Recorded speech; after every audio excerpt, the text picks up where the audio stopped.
Hello and good morning, everyone. Welcome to this week's new episode of Breakfast with Boom. I am your host, Mr. Boomstick XL.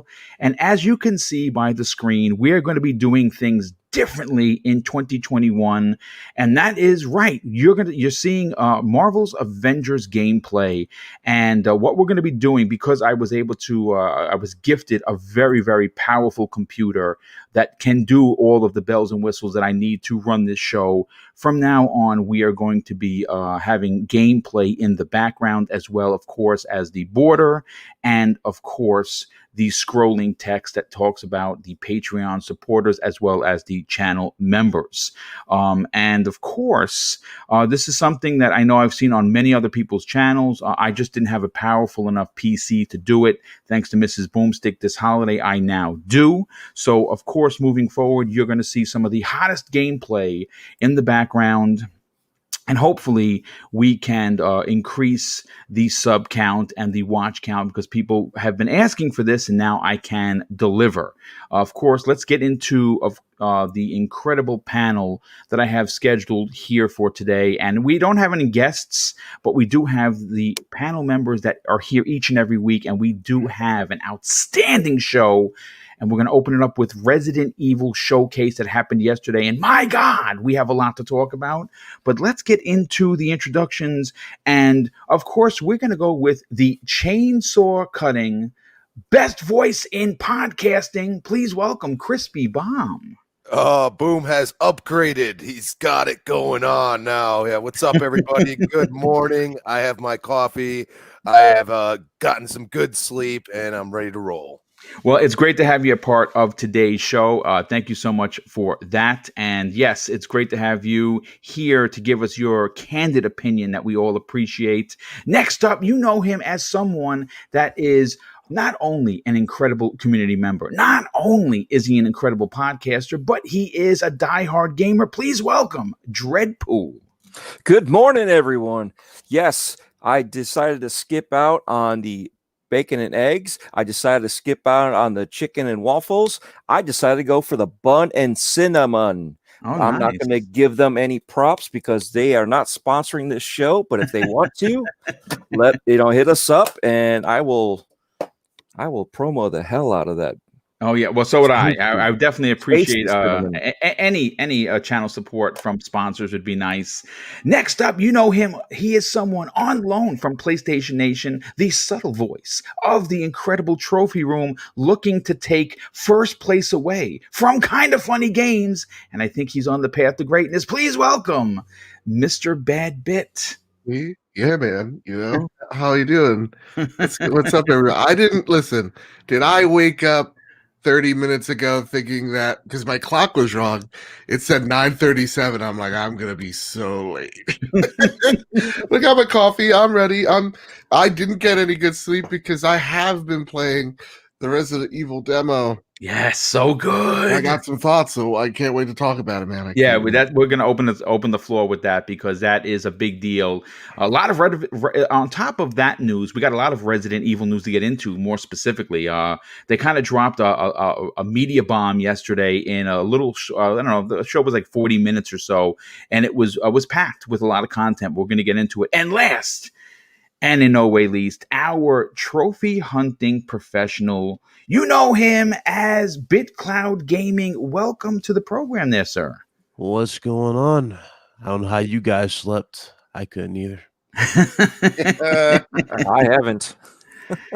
Well, I mean, listen, it's Friday. The weekend is here. Hopefully everyone is going to be off on that said weekend, and enjoy themselves. But we got to get right into the crux of the story. First of all, I want to thank the near 100 people already here. Obviously, if you are here early and often, please consider hitting that like button. More importantly, if you are new to this program, we want to say welcome.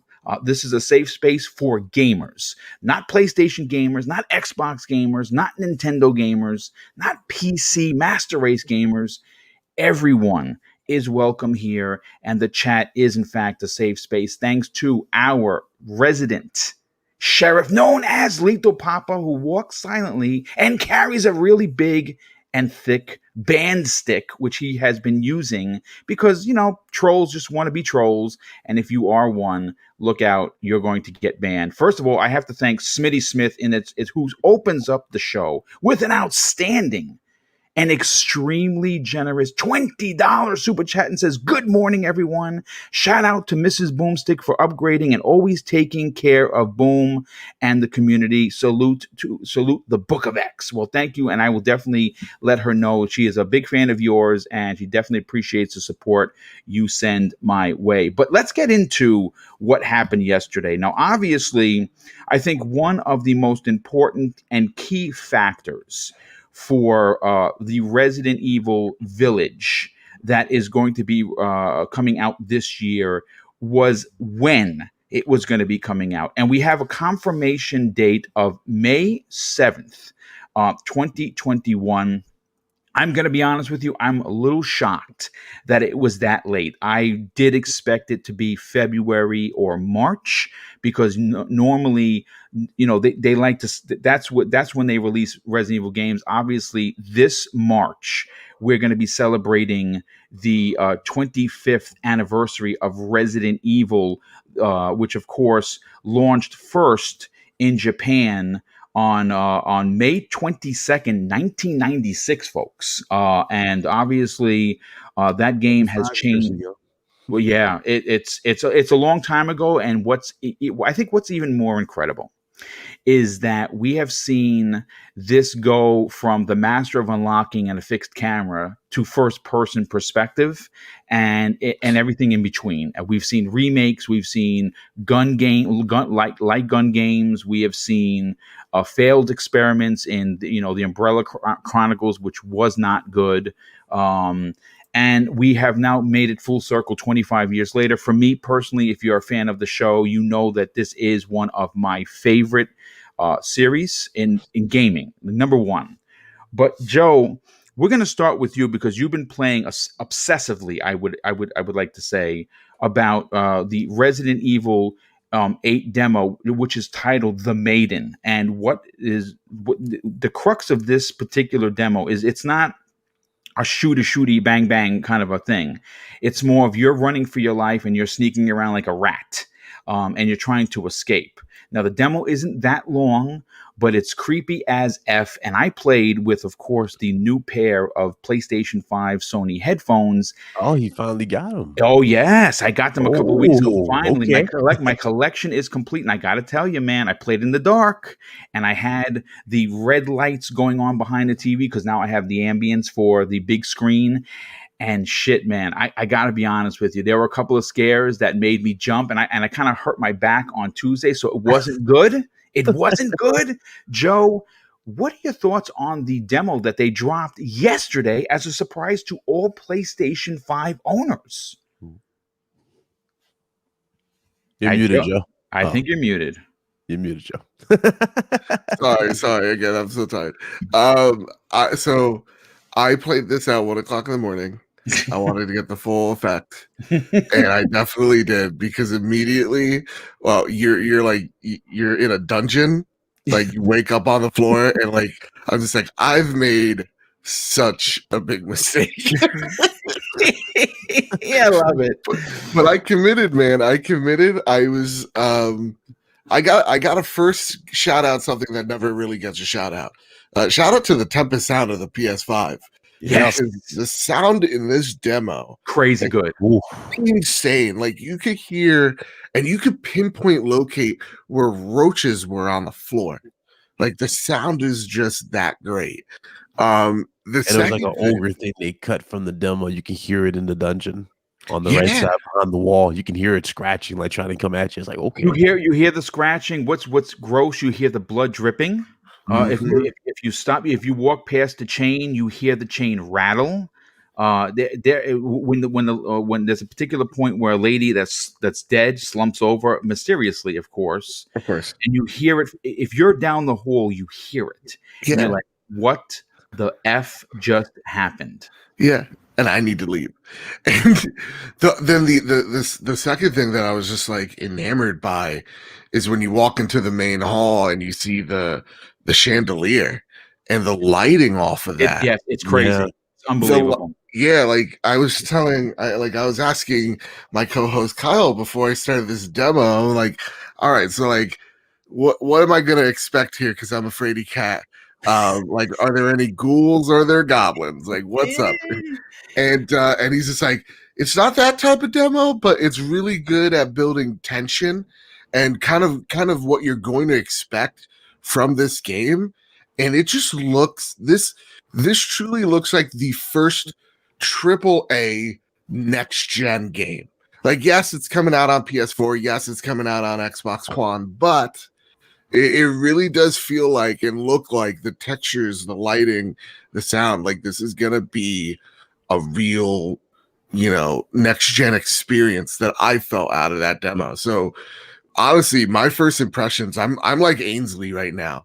Like Ainsley was just like, well, this is my new most anticipated game of this year. Yeah, it definitely is. I come in too. My last point, I come in as a bit of a Resident Evil novice. Like I came in on this franchise with 7 as my starting point, and then playing RE2 remake, then playing RE3 remake. So I'm still like, I don't know, I don't have the attachment to like Chris Redfield or any of that. So like I'm coming in because I want to get spooky. I want to get spooked and terrified. So like that's what I want out of this series. It looks like I'm definitely getting that. And so, coming in back into the first person perspective, I wasn't sure how I was going to feel about it. I want to know what you guys think. I don't know. Like, I wasn't sure. Like, I was like, man, I really loved RE2. It's possibly one of the best horror games I've ever played next to Dead Space. And I really enjoyed RE3. I loved the third person perspective. I don't know how I'm going to like the first person. And like seeing the trailer and then experiencing it for myself, I kind of felt like at home. I was like, okay, I'm going to definitely enjoy this. So yeah, I loved it. I thought it was great. I'm going to be honest with you. When it was announced, here's the thing. We have to go all the way back to Resident Evil 5, because Resident Evil 5, for a lot of people, was a miss. For me, it's a masterpiece for a lot of reasons. I love the way the portrayal of Chris. I love the setting in Africa. I love his co-op partner that you could play in co-op. And then, of course, Capcom tried to do something that was an utter mess and a mistake. And what wound up happening is they tried to create Resident Evil Gears with 6. And it was a disaster. As a matter of fact, I have beaten every Resident Evil. Listen to me, folks. I'm not talking about just mainstream series. If you go back to the PlayStation 2, they had a bunch of light gun games. I beat them all. The only one Outbreak, game, like, which the strategy one. it was I beat them all, dude. All of them. The only one that I did not beat, that I could not stomach, that I bought twice and I gave multiple attempts to, was Resident Evil 6. So when 7 came out, folks, you got to understand something, and I've talked about this 100 times. And BitCloud, you know, because you're a big Capcom fan like me, and I'm going to get to you next. Yep. In 2016, they were on the ropes, and I mean that they were within a pen signing a piece of paper, Chapter 11. Folks, you don't understand how close it was that they were going to go over the edge, and Resident Evil 7 saved them. Now, I'm not going to front here. When I first found out it was first person, I was immediately turned off. I was like, oh, I don't know about this. What are they chasing now after 6? And in 2017, it was my game of the year. It was a masterpiece. I beat it 4 times on the PS4, 4 times on the Xbox One, and loved every minute of it. So obviously, a lot of people after 2 and 3, the remakes, people were expecting just another remake or Resident Evil 8 to be, third person. I'm glad they went back to first person. Now, BitCloud, you had a chance to play this as well. Yep. Which is why, of course, you were exhausted. What are your thoughts on the new entry, and more importantly, what it looks like on the PlayStation 5? All right, so I'm with you. Like, Capcom literally was just like on everybody's like, shitless, basically, right? Nobody really wanted to give Capcom a benefit of a doubt for the longest. Resident Evil 7 was a nice breath of fresh air. I wasn't really scared of it. I don't know about you. I didn't get scared in Resident Evil 7. I kind of just got uneasy, tension-filled moments. Bro, the first 30 minutes, That's the thing. When the father is didn't- chasing you and you have to Yeah, open up that was the more door, comedy. I was nervous, bro. Yeah, Dude, when that was when more puts it- when attention he's and just like, comedy let's just go, to and he's me just like, with the father. Because remember when he first see him, he comes at you with the Oh. hammer. He's like, "Here's Daddy." And he breaks the table. He goes, he's like, "God damn it! How do I fix this? How am I gonna fix this?" And he breaks out the window. So I was like, "Okay, that was pretty cool." That was all attention, but you know, it was cool for what it and when he was. shoots himself with your own gun, Yeah, that was creepy. And he comes back the next level when you go upstairs. He opens the door and he's like, his whole head is like reformed and it's like maggots coming out of it. that was another weird part. But yeah, you know, that stuff was like all tension to me. This one, this new one, like that was like the main thing because I watched the stream first, you know, the Resident Evil showcase first before we played the demo. And going into the demo, let me tell you, man, that stream, that video that they did, you know, trying to give you like a taste of what you're going to get for the game, it doesn't do the game justice. I It agree, really 100%. does not. Yes, The 100%. HDR, oh my god, the HDR, the way the setting is, it all pops. It looks so much more authentic when you play it in real time. It is amazing, really amazing atmosphere. I love the setting.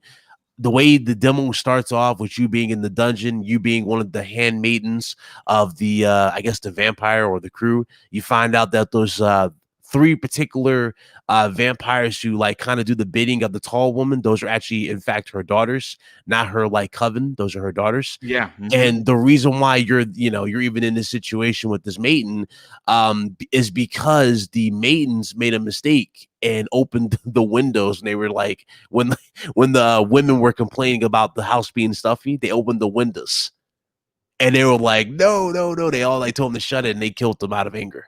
Yes. So that's what that was about. But as it can progress, though, it's so good. The sound, again, with Tempest audio, you can actually hear and just feel kind of like get like a pinpoint location of where they are for most of the demo. Like when you're going through certain areas, you can clearly see they're toying with you. They're opening the doors for you. Yeah. And you can tell where they are.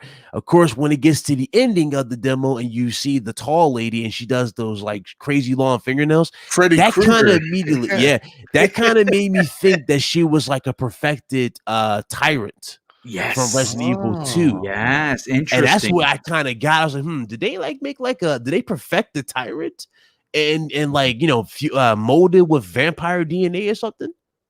Yeah. That was really cool, but it was good. Really liked it. You know what was great? I mean, obviously, there's a lot to really like about the demo for sure. But because obviously, if you again, I think this is a game that is going to not only use the Tempest sound with the headphones to its advantage. I'm under the impression, and they have not confirmed this yet. So, folks, this is just my assumptions. Of course, I could be 100% wrong, but Resident Evil 7 came with a free VR mode. I don't know if they're coming. If Resident Evil The Village is going to have that, I would imagine it would. To be honest with you, I think it will be in the future when they relaunch the VR for PS5. I think. Yeah, maybe. And also, like, if it was, it'd probably be that weird. You need to download the PS4 version of the game to play it. Yeah, you're probably right. And you know something? It's funny you actually get to that because Crispy, I want to bring you into the conversation. I know that you don't have the PlayStation 5 yet, but what was interesting and what was actually surprised a lot of people, the Resident Evil The Village was originally only next generation when it was announced. They clearly said it was going to be PC, PlayStation 5, Xbox Series X and S. We found out yesterday that they've been working diligently, and I think that's probably why it's coming out in May and not March, is because there's some work left to do, but they're releasing it on the PlayStation 4 and Xbox One. Are you surprised by this?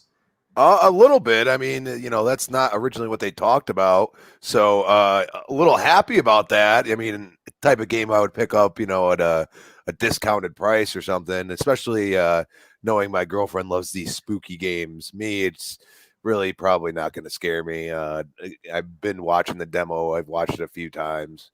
And it's I see what they're doing. I see the supernatural aspect of it. I don't know. I just hope it runs good on the OG consoles, as we're going to start calling them soon. You know, at this point, they are probably they're doing that because it's too hard to get a PS5 and a Series X. Yes. Not enough of them.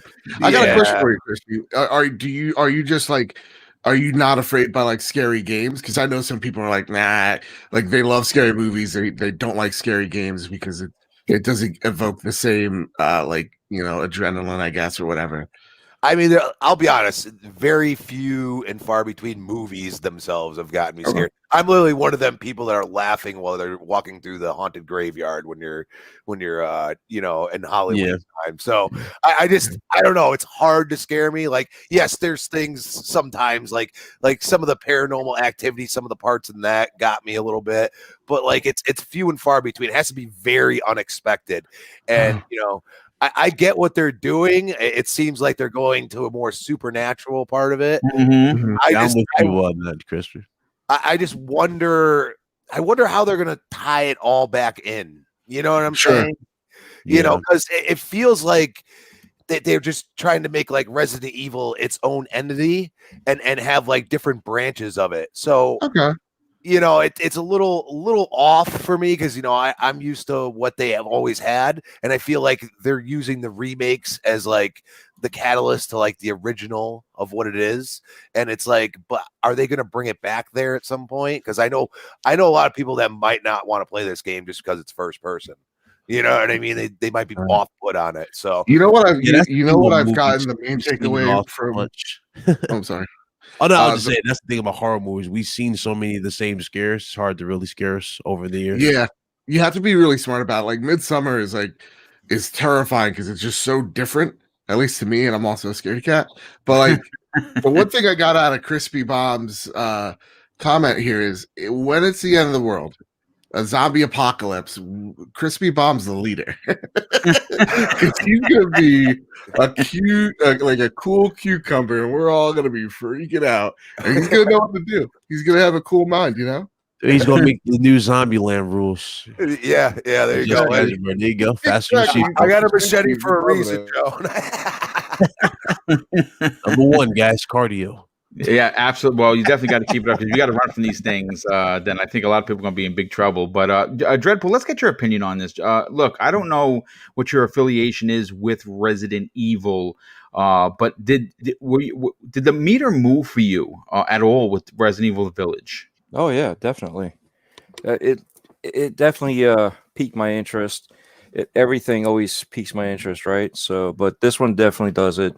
When it comes to horror. You know me, I do haunted houses, so I don't get scared. Oh, that's easily. Right. That's right. Yeah. So sorry, Crispy, but guess what? You're going to be one of the first ones dead. Oh, okay. Because the scaredy cats are usually the first ones to run versus you and me standing there like, okay, I'm going to watch this one play through. So that's what's going to happen to us because it's like, okay, yeah, let's. You think so? Yeah, we won't be the ones running Chrissy away. Might be like Mr. Radcheck from Starship Troopers. He'll be the lone survivor. yeah. But yeah, no, it's very intriguing. I don't see the fascination with her being a giant. What it's cool. I like the fact that it's something different, but everybody's like freaking out that, oh my god, look how tall she is. She's definitely at least 9 feet tall. She's huge. I mean, and again, than that original video we saw, she's a lot taller. Yeah. Well, some of these guys were all hot and bothered over it. So, yeah, they were. You know, it's funny. I actually heard people complaining about that. I'm like, are you serious? Like, is there a height requirement for vampires? Because I don't know. I'm going to be honest. Yeah. I'm not sure. I mean, isn't this all make believe in the first place? Yeah. I mean, if I remember correctly, Tales from the Crypt's version of the vampire, their queen was super tall. I mean, I don't get it. It's happened. So, but yeah, I mean, I love 7. I'm still playing through it. I just got to get my phases in when I go through there. I want to bring back fear. So this is definitely bringing back that awareness of that you're playing the game that you need to pay attention to, and that's how 7 was, and it's cool that they're going to continue on with it, versus some of the other ones that, as Crispy said, they're comical. It's like, okay, Sure, thanks. We'll How'd you deal with guys this, feel I about the guess. Resident Evil verse though? The like online mode that they were talking about. I thought it was Okay, cool that you get we're the actually game. we're gonna get into that Okay, because okay, I'm I gonna be won't put honest that. with you. Yeah, the stream was great. There was a lot of information. Obviously, one of the key points were the new series coming to Netflix exclusively, which of Yeah, course is telling new stories. And it looks amazing. Obviously, if you've watched any other of the CG Resident movies, and if you haven't, I highly recommend checking them out. They're incredible. This series is going to it's going to star all of the main casts and tell a new story, which is great. There are there's a live action show coming, and I think that's also Netflix. And there's a live action film that does not star Milla. Thank God. It's actually going to be about all of the real Resident Evil characters. So there's a lot coming this year. But one of the things that they showed off, and I'm going to be honest with you, it's free. It comes with you get it for free. Anyone that purchases Resident Evil: The Village on the PS5, PS4, Xbox One, Xbox Series X, and Series S. But it's called RE Reverse, and it is a versus game, and it looks extremely dated. I don't know if it's supposed to look like that. It also has like a bit of a cell shaded kind of look to it. yeah. It was supposed to look like Resident Evil 2, if I remember correctly. That's what they Yes. had it look like before. And then, Yeah. like, I guess they just went back to the drawing board and they couldn't make it work and they made it cell shaded. It's like, okay, you're doing this for your 25th anniversary. Honestly, I was a little bummed by that. I didn't care for it at all. I'm like, when I play Resident Evil, I'm all about surviving, I'm zombie apocalypse. I don't need to play against other people. And it looked like there's kill streaks in the game where if you go on a kill streak, you can get like Nemesis and use him. Yes. That was another thing. It's like, okay, why are we trying to make this into Call of Duty? Like, come on, don't do that. You don't need that. Yeah. No, I agree. I mean, listen, it's a free mode. It's definitely a versus mode. Every character from the game apparently is in it. They showed the Nemesis fighting the father from Resident 7, which is weird. They showed Chris Redfield die and then turn into a creature of sorts. It is going to be one of those things that I think are going to come out. People are going to be like, "What the f is this?" And it's going to just disappear because just like the Resident Evil online mode that came with 3, it kind of just came and went, right? Like, it didn't really hit the meter. I don't necessarily think that Resident Evil needs personally an online mode, but again, it's a free mode. They're celebrating the 25th anniversary. I would have rather just then, like, let's say for instance, gave us a free copy of an HD port of Resident Zero or something. I'd been like more in line to appreciate that than this online mode that I know I'm not going to play. The other piece of information that was dropped, and folks, this is something that flew under the radar. People are not talking about this, and people should. And again, this is my personal opinion on the subject matter. I don't necessarily know if there's anything to it. There very, very well could be. Massive Entertainment, makers of the Division 1 and 2, has teamed up with Capcom. It's, again, a little strange. And all of the outfits from Resident Evil 1 are going to be available in I think it's February 2nd through March. If you download the if you log in, I'm sorry, I'm reading the notes. If you log in, you're going to get Chris Redfield's outfit. Not Chris, I'm sorry, Leon S. Kennedy's outfit from Resident 2 for your Division character, which is dope. I am doing that. But also, scattered throughout the game, you're going to be able to find boxes that obviously have Resident Evil gear in it. I think that is kind of dope. But here is the bottom line of this conversation. Ubisoft teaming up with Capcom. Wow. Could we see a dual game come out from Massive Entertainment and published by Capcom? because that's immediately what dropped off the page for me. I'm going to go to BitCloud on it. BitCloud, you're obviously you're just as big as a Resident Evil fan as I am. Might even be bigger.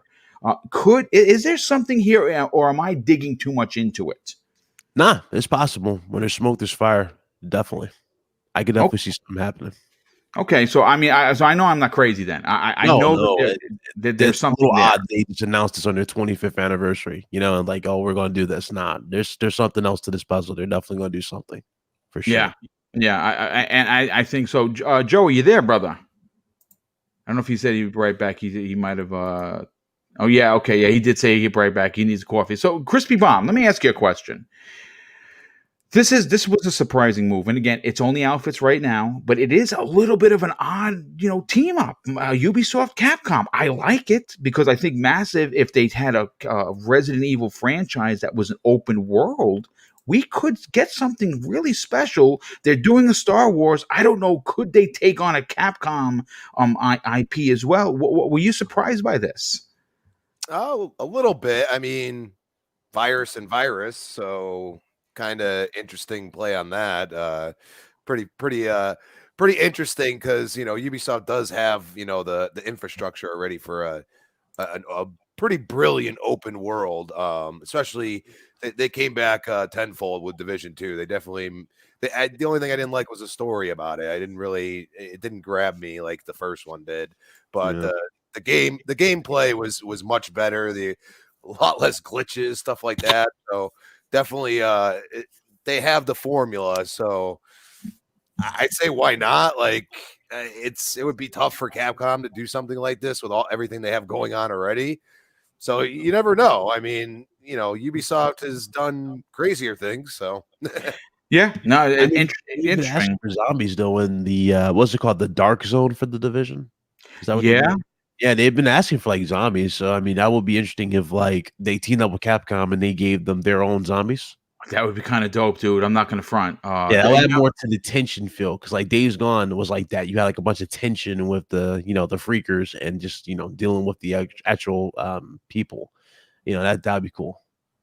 Yeah, no, I absolutely, I like that. I don't know. Again, it could be a mode, it could be something. I think that there's something here. I don't know if they're ready to talk about it, but I found the combination of Resident Evil gear getting into the Division extremely intriguing for sure. Let's bring Dreadpool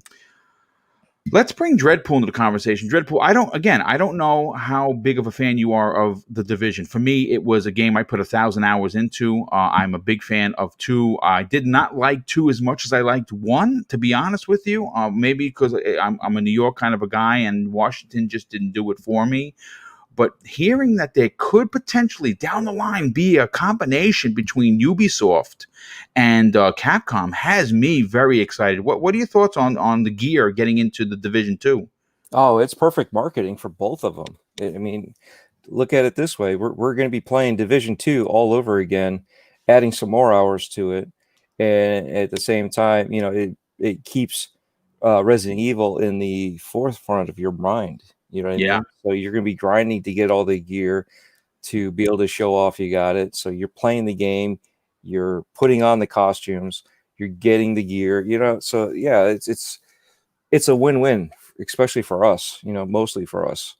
So I absolutely agree. I think it's going to be a much bigger deal down the line. Again, they're not ready to say anything, and I'm okay with that. I'm okay by waiting. Joe, are you back, brother? Joe, No, I'm back. Okay, so my question to the panel was the announcement that Resident Evil gear was getting into the Division 2, like the massive cross Capcom combination was intriguing. My question to you simply is there something here that maybe down the line that Ubisoft teams up with Capcom, uses their IP in Resident Evil, makes an open world type game, and it's published by Capcom? No. This one is as cool as that sounds, honestly, because like Ubisoft open world, and then you put like the IP in there. That sounds awesome. But like the thing that I got out of this is it's cool to see publishers work with each other and market their IP together. Ubisoft, man, might be one of the most open companies to do this type of stuff with, them and Epic, because they're very much in terms of like partnering with other publishers. Like you see that in a lot of Ubisoft DNA. The one that comes to mind is Assassin's Creed, and I believe it was not Kingdom Hearts, Final Fantasy Yes. crossover. Mhm. So like you could get Ezio's gear in Final Fantasy 15, and like you could get like a chocobo or something in like Assassin's Creed Origins. That's kind of what I saw here, because when you're merging IP alone, you know, like even just for these deals, it's a lot of, you know, it's a lot of lawyers and stuff like that. And then also creative minds as well that, you know, kind of may butt heads along the way. So other than a cool marketing, I don't see it happening, because also Massive is working on, you know, a Star War, and hopefully it's a Mando game. Yes. I mean, listen, again, it's just pure speculation at this point. But you know, to be honest, it's exciting nonetheless. I think there's a lot. If you're a Resident Evil fan, there is a lot to get excited about. As you can see, I have Resident Evil 2 gameplay in the background. But I do want to move on to, of course, topic number 2. And folks, this is pretty interesting. And this has me very excited for a lot of reasons. Regardless of your personal feelings on the extremely controversial Last of Us 2 from Naughty Dog, the sheer brutality that was on display was at times, to be honest, hard to digest. And it's this kind of development prowess that Naughty Dog is known for. Now, the reason I bring up the pure brutality of The Last of Us 2 is because its director, Neil Druckman, was having a conversation, of course, with Greg Miller from Kinda Funny Games. And the conversation led to some of the titles that he personally wants to make. Certain IPs he wants to make at Naughty Dog. And the top of the list, folks, was Marvel's The Punisher. And thanks to a story that I pulled from comicbook.com, we know that Frank Castle is on the short list of established IPs he wants to bring to life through gaming. Now, why this is a worthy first or second topic now, because of course Resident Evil was the last Punisher game was seen on the PlayStation 2 and OG Xbox, and it was released in 2004, developed by Volition and published by THQ. Now, it saw high praise from the gaming media. As a matter of fact, it got a lot of 9s. Now, again, that game was brutal, but it was on the PlayStation 2 and OG Xbox. Still a fun game nonetheless. But here is the list while talking to Greg Miller that he said that he would love to do. And of course, the top of the list was The Punisher. He said Valve's Half-Life, then Ghost Rider, then Hotline Miami, with Cowboy Bebop rounding out the end of the list. Now, some of those titles are a little questionable. I don't think they would spend $50 million on a Cowboy Bebop game. I mean, I know it's a popular anime, but it's just wouldn't sell, folks. It'd be a very, very small amount of people that would buy it. The Punisher, on the other hand, well, listen, folks. After what Netflix did with the Walking Dead star and the brutality that was shown in that show, we know that the Punisher is going to be coming back in a big way for the MCU. We know that they're currently setting up the Midnight Suns.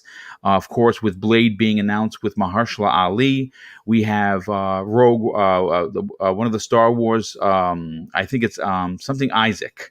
Is playing Moon Knight. Oh, Oscar Isaac. Oscar Isaac is playing Moon Knight. Bananas.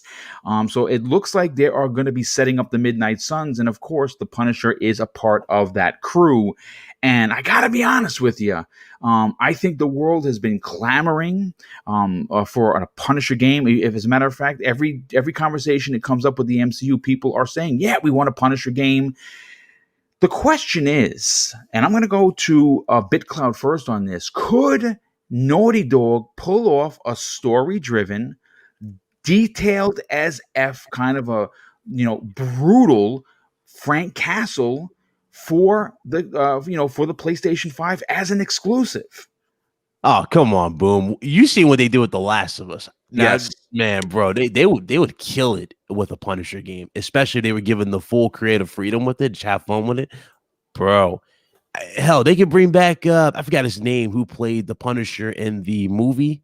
You know what I'm talking about? That was a I good forget his- movie. That was yeah, a that, good that movie, was by that was the very way. underrated. Like, he's really good as the Punisher. I wouldn't mind them using him as like the template or base Yes. model for Yes. the Punisher, and kind of give him the personality per se of the one from the TV series. That would actually be a perfect Punisher combination. Yes. Honestly. But yeah, I would actually think that they would be able to pull that off easily with the Punisher, and also it can open up some doors for them in general, because you already know Sony's trying their hardest. Well, really, they're not even trying their hardest. It's kind of like they're already guaranteed, right? Like spots, so to speak, with the MCU. They're really pushing for that type of stuff. And so if they were actually given that type of freedom and just to have fun with the characters and explore, they can open up so many more doors for the MCU and PlayStation in general. I mean, can you imagine like Naughty Dog teaming up with Insomniac and having Spider-Man make an appearance Yeah. in the game? That's Not awesome. necessarily, not necessarily like for combat, but like cameos. Yeah. Him just popping up. Like, you guys remember the old school Spider-Man game for PlayStation 1? Remember how it had the Fantastic Four? It had Daredevil, had everybody Yeah. making cameos, and that'd be cool. I think that there is something here. I don't necessarily. I put it to you this way: you're onto something, because with the success of Spider-Man, 2018 Spider-Man, selling over 20 plus million copies by Insomniac Games, and the respect that Naughty Dog has within the development community, I think that if Sony went to Marvel, and they have a relationship, folks, that if they went to Marvel and said, yeah, our director, Neil Druckman, has said that his team at Naughty Dog wants to make a mature level Punisher game, I think Marvel would tip their hat and say, all right, take the IP and go crazy, because of what they did. Now, there are a lot of people in the chat that have a distaste for Neil Druckmann, and I'm going to be honest with you. He, at some point, many, many years ago, was on my high list of most respected. I definitely think that he has fallen a little bit lower for me personally of some of his comments, the way he has interacted with the community. Now, granted, the community, let's call a spade here, folks. The community was at some point attacking him on almost every post, and I think a lot of it had to do with some of the content that was in The Last of Us 2. Now, granted, when someone comes at you strong, the immediate human response is to, of course, attack back. Now, he's a professional. He's supposed to know better. He's supposed to be above it. So some of his commentary towards the community was very distasteful, and I walked away very disappointed. But we let's take Neil Druckmann off the conversation for a second. Naughty Dog is an amazing studio. Yes, he's the director. Yes, he's the head of it. But we cannot discount the talent that is at that studio, and to see an IP like The Punisher come to Naughty Dog, who is not, by the way, going to make The Last of Us 3. I don't. If they are, it's not going to be anytime soon. That has to cool down. We've already heard rumors. Again, folks, rumors. Joe, I think you could back me up on this. That if they do an Uncharted game, it is not going to be by them. They're going to probably go with someone else, and that's a fact. Sony San Diego. So that's a fact. So they are currently without a project, and for him to say this publicly says something that, to me anyway, Joe, there might be some breadcrumbs being put down for you as a PlayStation first gamer, someone that represents the brand properly. How do you feel about a Punisher game from Naughty Dog?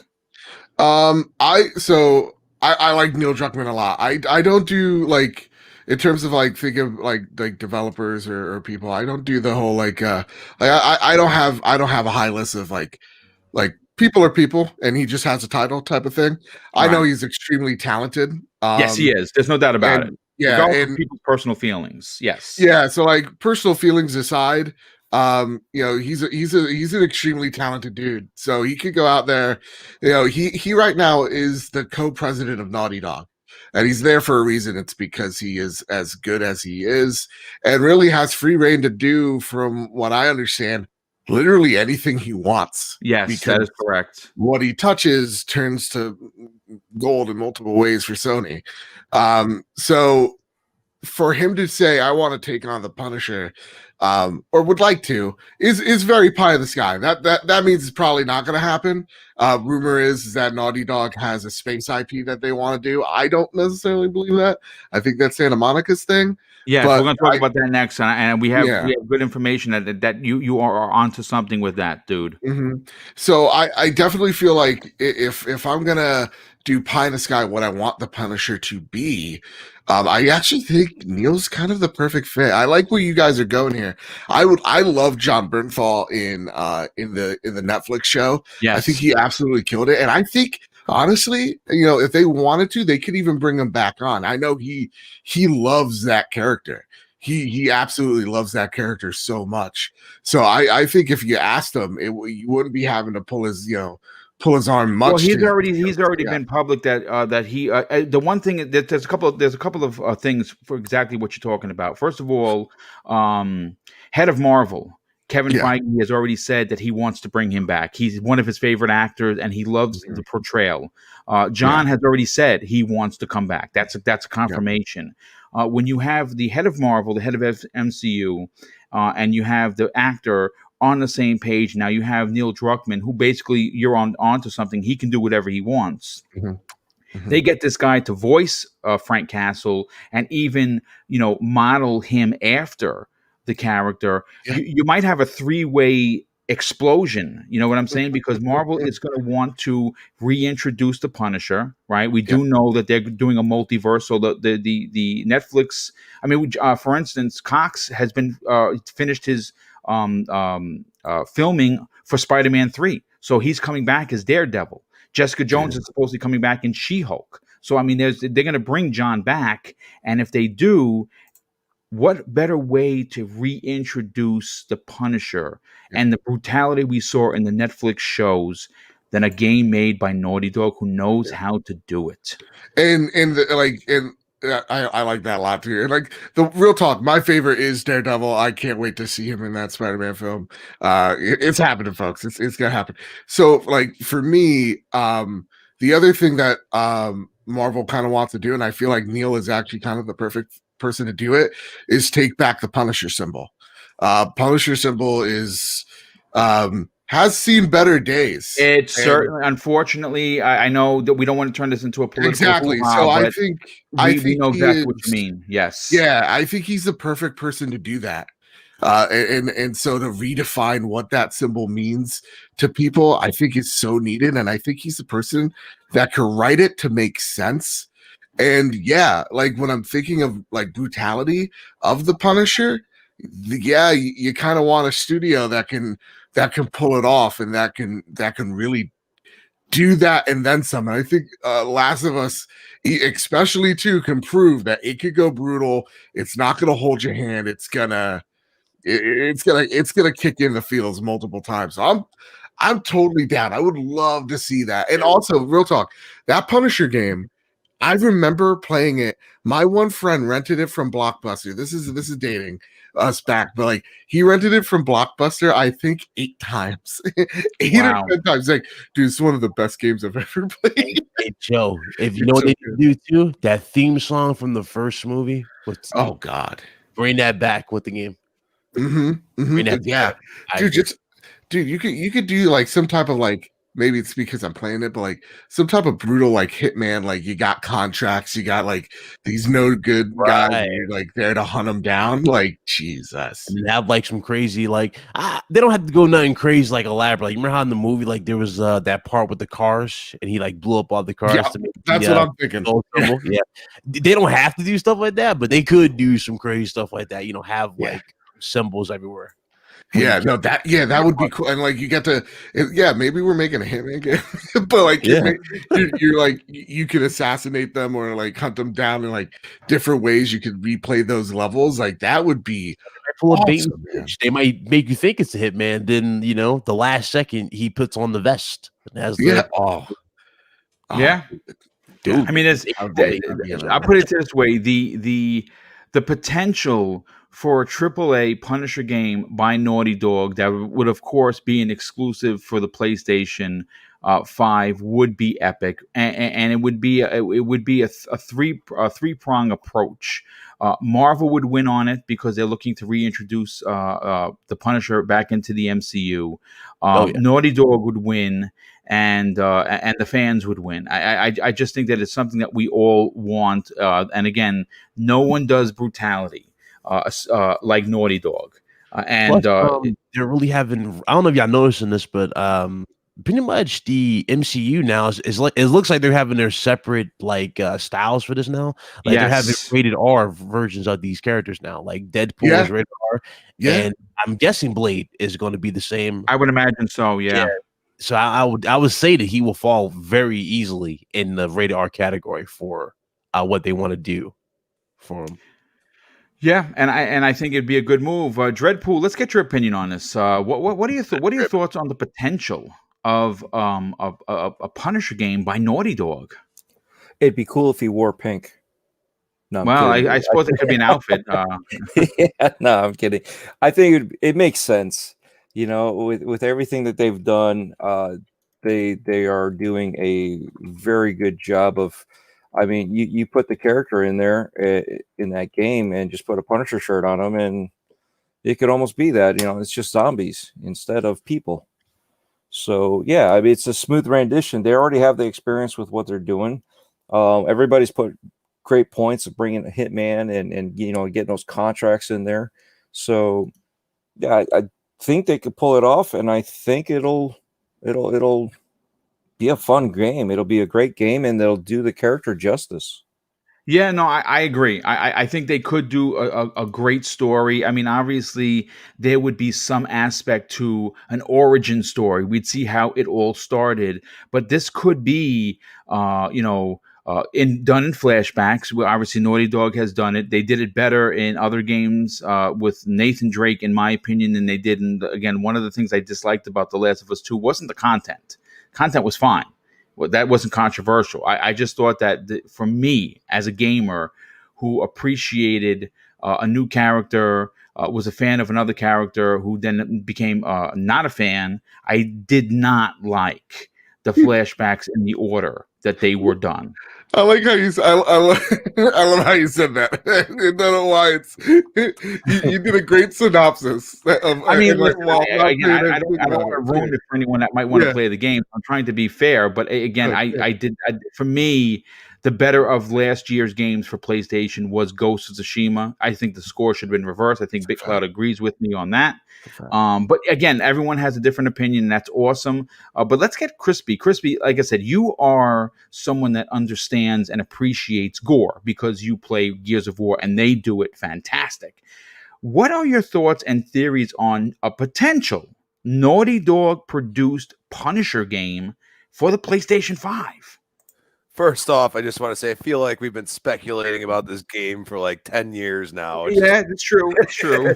I mean, at first we're like, oh, the coalition could do it. Oh, it's initiative working on it. Like we have really we've really been speculating on this game. I say, you know, besides it being exclusive, which I really don't like, Naughty Dog would probably be one of the best fits for it. Definitely, even though I haven't played the game, you know, watching enough streams, the visceral, you know, brutality of Last of Us and the emotion involved is exactly what, you know, would fit perfectly with the Punisher. So, you know, and there's definitely a great story there as well. So I could see them doing it. It would make sense. Still don't like that exclusive part, but you know, it is what it is. Yeah, I mean, I agree. I know a lot of people are turned off by the exclusivity aspect of it, but Naughty Dog is a Sony first party. Now, granted, I'd be the first one to say, and I've been banging this drum for many, many, many years now since starting podcasting. I think it's a terrible mistake, almost a failing, if you will, if I would be so bold, that Phil Spencer has not taken one of the 23 incredible studios and have them make a Marvel exclusive. I think that is for me one of the shortcomings that I will continue to have with Xbox as a fan. I love what they did with Sony, giving Insomniac Spider-Man. I loved Spider-Man 2018. I loved Miles Morales even more, which I am literally 2 trophies away from the platinum, which I'm going to do this weekend. And I think that Xbox, I don't care if people are going to be like, well, they're biting or it's too samey for me. Well, then you know what? Then maybe you're not an MCU fan as much as I am. But I think that there are several characters that could be done in the vein of Spider-Man or, of course, of Batman. And I say Moon Knight is one of them. I say that Captain America, Daredevil, Black Panther. There are so many big time IPs that they could give to a studio like the Coalition. They could give it to one of the other many. Again, you pick your poison. Whoever you think is is your favorite studio out there. Give them a Marvel IP. Let them tell an original story and go crazy. I think that it's something that's missing from the portfolio from Xbox, and I would love to see them take. I put it to this way: if the Punisher IP by Naughty Dog comes to fruition, and that is now 3 Marvel characters, of course, with Spider-Man, Miles Morales, and now the Punisher under the Sony umbrella, Microsoft is going to have to make a move. And I don't care if you think they're biting or it's that they're just trying to copy. However you want to play it, they're going to need to respond. And I hope that is something that is Microsoft considers doing down the line. I mean, we did hear from the head of Marvel Games. He basically made a declaration to every publisher and developer, hey, play in our universe, take our characters. So everyone is going to be looking to make a Marvel game. I would love to see Naughty Dog do the Punisher, but I would also love to see Microsoft respond in kind with their own version of a Marvel exclusive. But I do want to move on to, of course, topic number 3. And this one is another one that is Sony based. It has me personally excited. Joe, you talked about it momentarily when we opened up the Punisher one. Mm-hmm. But a few years ago, a friend of the show, friend of myself and Luke Lore on Twitter, Cory Barlog, director of God of War Reboot, which of course was 2018's Game of the Year for many, fended off questions that Sony Santa Monica was secretly developing a deep space sci-fi project. Now, Cory is someone that has been known to, let's say, tease the fans of Sony Santa Monica, and he did so back when he changed his Twitter account to some sort of a deep space picture, and everyone, of course, ran crazy with it. Again, that's where he fended off questions. He outright said, "No, we're not doing anything." But of course, we all believe that is no longer true. Thanks to a tweet from Sony Santa Monica, it appears they are in fact building up their team for a new unannounced project that's not God of War 2. And the reason I say that is because we know that Cory Barlog is not attached to that project. We also know that God of War 2 has been announced. So this is what the tweet said. It says, "Hot job, art director. We are seeking an experienced art director for the development of a new unannounced title. If you got what it takes to guide and inspire our team to deliver best-in-class visual qualities, apply here." Joe, I'm going to you first on this because, look, here's the thing. I actually have it in the notes. In 2017, when Barlog changed his profile picture to the Voyager 2 space probe, which NASA launched, and August 20th of 1977, and of course, it set the internet on fire. Yeah. Here's my question to you, Joe. How look, we know it's not God of War 2. God of War 2 it was announced. So this is something new. He is attached to the new project. He's not attached to God of War. That's confirmed, folks. Right. I'm not making that up. Is it a new space odyssey? A type of deep space game? Well, I'm going to correct you a little bit. So we don't. it's weird because it's been said, and we don't know. Like, some people's like, yeah, it's confirmed he's not working on God of War. There are people like, no, he has a producer role on that project. There are people like, no, he is the director of it. Yeah, I heard differently. I'm right there with you. I heard producer credits. I did not hear the director credits. I heard the director was someone else that they just did not say Yes. who it was. Yeah. So I do think personally that Corey isn't as attached to Ragnarok. I think he's attached writing wise to Ragnarok. I think he's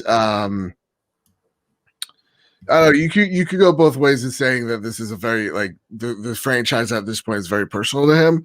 Yes. But I do think that, yeah, so I'll say it like this. If Ragnarok is a Miles Morales, it's not Corey, and Corey's off doing the space game. If it is Corey's, then the space game's probably not real. But what I will say is, Santa Monica was working on a sci-fi game before they were working on God of War. It was really cool looking. If you watch a God of War documentary, you actually see a few snippets of it. Kind of looked like the art style of Dishonored meets space. It was really cool looking, and it's something that I would like to see them kind of go back to with this. So I do like the way Corey is messing with people's minds. Like, yeah, when they tease that he's working on a space thing, he changes the theme. Even with God of War, he's just like, I don't know, guys. I think this is like a few weeks ago. He's like, I don't know, guys, I got some writer's block on this story I'm working on.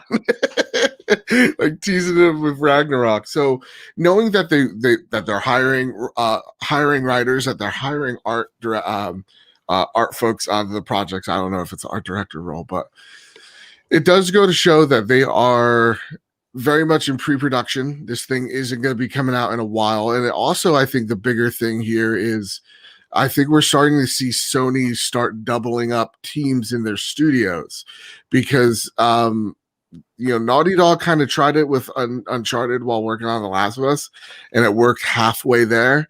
And then they merged into one cohesive studio again. Right. Same with Santa Monica. So it looks like they contracted, and now they're like, actually, I think, because they're looking at now the Xbox portfolio, and also seeing like Amazon and Tencent and Google starting to come in, that they're thinking about having to expand those teams. So I'm actually, to me, the space thing excites me, because it's something that we never really see a lot anymore. I know, like, we're gonna get Starfield, but we don't really know what that looks like, and that's exciting to me as well.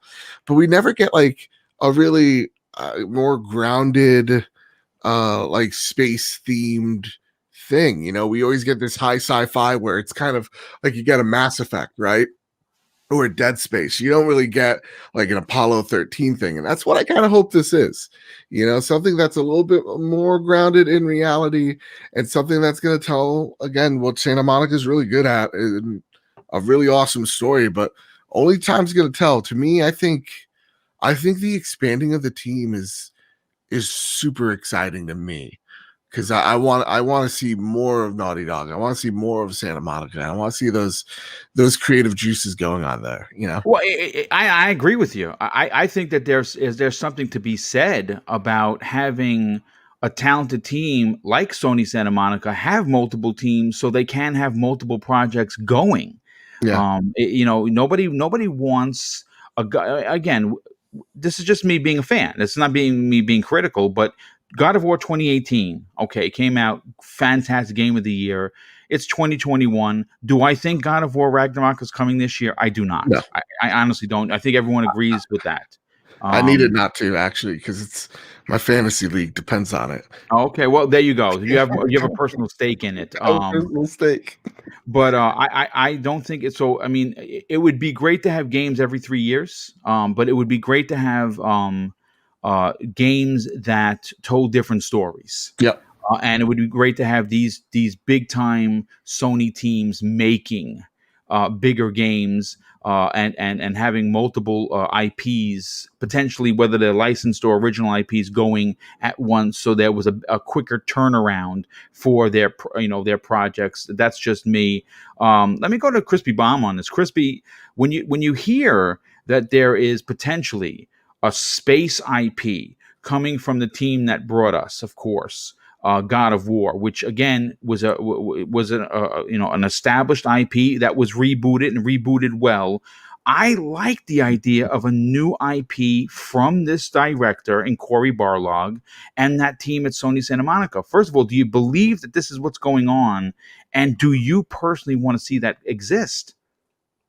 Believe I don't know. I mean, at this point, with the God of Wars, the Last of Us, all these IPs that are established, it is, it's one of those things where I feel Sony loves to pivot and go kind of a different route and say, hey, we're going to make a new game with this studio, and we'll shelve that IP for a long period of time.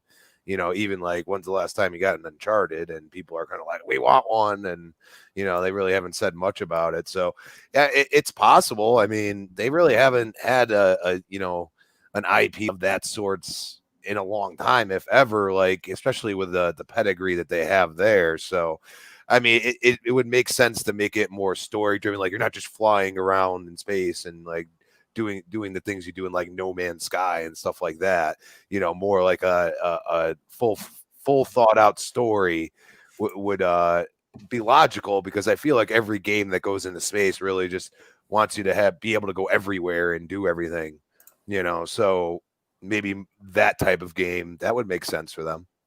Yeah, and I agree. I like the idea of new IPs. I like story-driven content. It's why I own a PlayStation 5. It's one of the things that they do very well, and I think that based on the first workings of Cory as director in God of War 2018, we could see something special. And again, everyone makes mistakes. People, developers fail all the time. I just don't think with the pedigree that they have, if he wants to tell this space story that he is supposedly not working on, it would be something special. Dreadpool, let's bring you into the conversation. Does your meter move at all at a Sony Santa Monica developed new IP that has something to do with deep space? Oh yes, definitely. Because who doesn't like space stuff? And I'm hoping that there's going to be monsters and something scary there. So, Yeah. I mean, that's, we don't know what it's about yet, but we just know space. And I'm thinking, and as much as I go away from this, I'm thinking, what the heck was that called again? That space one that I always refer to is Fear is Better Than That. Deep Space, something. That's Dead Space. Dead Space. There you go. The thing that you're wrong about, yes. Yeah, no. How could I forget? So, but no, I'm excited. I want to see what's going on with it. I'm hoping that he brings his twist to it, and the way that the stylized that they do. I think it'll be exciting. Well, I mean, obviously they have the potential to do something that is different. So again, I enjoy playing new IPs, especially. I mean, listen, there's one of. I mean, we're going to see it with Starfield this year. Starfield is probably going to be very, very reminiscent of what you would expect from Fallout 76. Right? It's going to be just in space. Now, we've seen some early screens, supposedly leaked screens, and it looks fantastic. But it's going to be Fallout in space, which is fine. And the way that they do games and the way that God of War was designed, I would like a less RPG, more action adventure with some RPG stuff thrown into it, where we're getting a deep story, a deep narrative. Some character, customization options potentially. Obviously, if it's in space, it's going to be you're going to have some sort of weapons, and I would imagine that you'd be able to upgrade and downgrade and change them. I like all of that. What I don't want is a clone to what we think we're going to get with Starfield, because Starfield is going to be a space RPG. And again, I'm excited for it, and there's nothing wrong with that. And I think a lot of people are going to dig it, but it's going to be what we'd expect from Bethesda. This, on the other hand, I'm hoping that it's more story driven, more grounded in the way where even if it's telling an outrageous story about aliens, or whatever, it's going to be a more cinematic experience, which is what I usually expect from Sony games. BitCloud, are you there, brother? Let's see if he's back.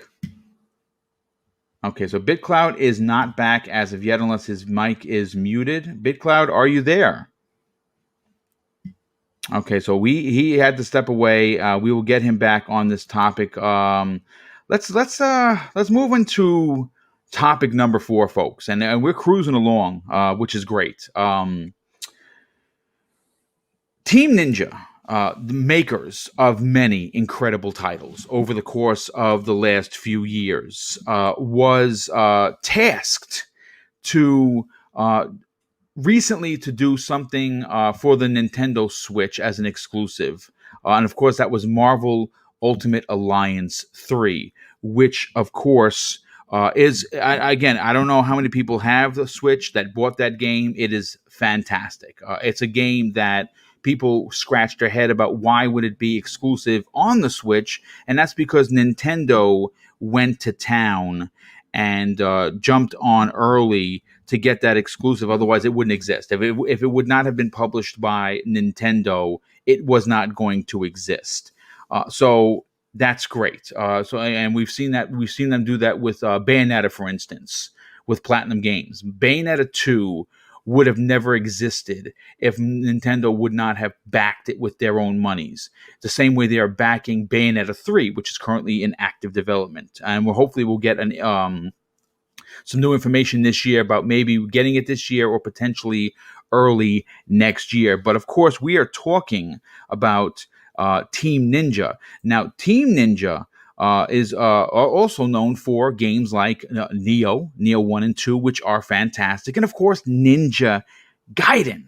Now, this fourth topic of the show, they talked about both IPs, and unfortunately, there were no real updates. But there is a bright side to this conversation. Team Ninja actually didn't say that they would not be making a Neo 3, and certainly that they would not make a Ninja Gaiden. As a matter of fact, when talking about any of the new games, when asked about a possible new Neo title, the director Yoshida, said that it's not just the goal right now. In terms of a sequel, Team Ninja would like to focus on its working new titles, so there really isn't a plan for Neo 3 at this point. Then he continues with this, and this one was upsetting at first to read, but when you read between the lines, folks, we might be onto something. He says, but after creating some new projects and gaining some new experience and skills from those new projects, I would like to get back to the series at some point and utilize all of the experience and new skills that we gain from the new unannounced projects and the potential, and then potentially go back to the series at that point and create an even greater game to surpass Neo 1 and Neo 2 and create something even better. Now, for Ninja Gaiden hopefuls like myself who still hail Ninja Gaiden 1 and 2 as some of the best action RPGs probably to this date. I mean, I think that even if you play them today, they've aged very well and you can play them through backwards compatibility. This is what they had to say. Yasuda confirmed that there's nothing to announce, quote unquote, at this time. Now, the good news is that it wasn't a clear-cut Neo 3 statement where they said, no, we're not working on Neo 3. We'd like to get back to it, but no. He says there's nothing to announce at this time. Now, while the producer did say the team doesn't have anything to announce at this moment, he added that the Neo franchise wouldn't exist without Ninja Gaiden, and the series is really important to the studio. He fanned the hope a little more by adding, while we don't have anything specific to announce at this time, I would like to say just look forward to some potential news from some kind of announcement in the near future. Now, folks, here's the thing. Okay, this is where I'm gonna flex my wings a little bit, or my muscles, if you will. If you remember, about 18 months ago, I ran a story live on the air that I had a very close and trusted source tell me that All right. Microsoft. Okay, thanks, brother. We'll get to you in a second. That Microsoft was in talks with Team Ninja to bring back Ninja Gaiden to the Xbox Series X as a console exclusive. Now, as of this show, it's only a new rumor that's been making the rounds of a remaster of the Ninja Gaiden trilogy, and that makes perfect sense because they're going to test the waters with fans to see if there's any real interest. Now, I'll go to Joe first on this. Joe, the big question here is obviously Neo 1 and 2 exclusive for, of course, the PlayStation 4. The Neo 1 and 2 Deluxe Edition or Game of the Year Edition enhanced for the PlayStation 5 has been announced. That is coming. But when you hear the director of Team Ninja say that to look forward to something, even though we don't have anything to announce, do you think that there's anything to my original run story that because Ninja Gaiden started out on its reboot on the OG Xbox and they do have a great working relationship with Microsoft, could that unannounced or stay tuned announcement be the form of a new Ninja Gaiden exclusive for Xbox? You want this Ninja Gaiden real bad, dude. You have no idea. Yeah. You know what? For you, Boom, for you, the new Ninja Gaiden, it's coming. It's coming, and they're gonna. And honest to God, if you're not in their promo video, I will threaten to sue. Yeah. So, what I know about Neo isn't much. I'm interested in that collection. I'm not gonna lie, because I did miss out on 2. But from what I understand of Neo 1, it was a surprise how well that game sold. They didn't actually tremendously well. Yes. Yeah, they didn't expect it to sell, I think, around 2 million copies. And I remember getting that game. It was hard to find physical because everybody was purchasing this thing.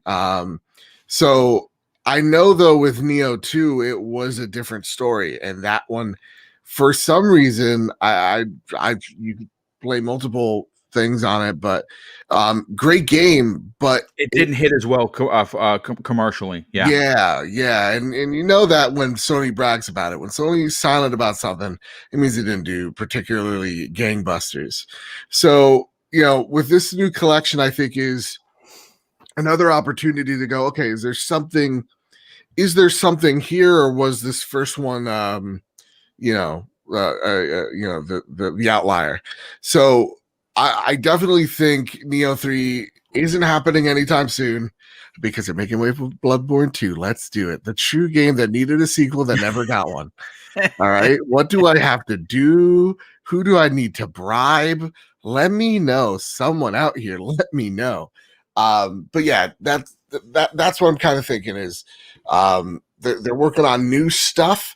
And you know what? If it's a Ninja Gaiden, let's do it. I want to see what that looks like in current gen, because I know the last one was a Wii U one and everybody kind of scratched their heads at it. So if they could get another stab at it, obviously they love that IP. Obviously you love that IP. Then go ahead, go for it. Do it. Let's go. Yeah, Blade Runner in the chat asks, was the last Ninja Gaiden game Xbox exclusive? No, as a matter of fact, it wasn't. Ninja Gaiden, the original, rebooted, and 1 year later, Ninja Gaiden Black was released on the OG Xbox as an exclusive. Then Ninja Gaiden 2 found its way when it was released a couple of years later, I think in 2007, I think it might have been. Ninja Gaiden 2 was on the PlayStation 3 and Xbox 360.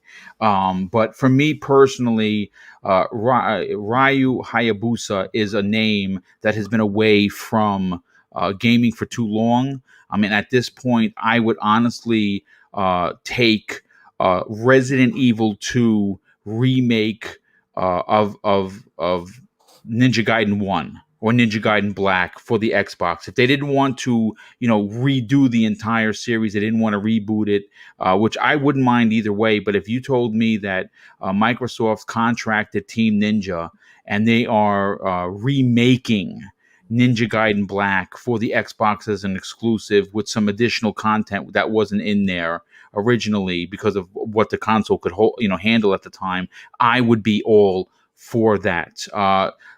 Crispy Bomb, let's get your opinion on this. Now, look, there are several things that a lot of Xbox gamers like myself don't really necessarily complain, quote unquote, but want to see come to the Xbox platform.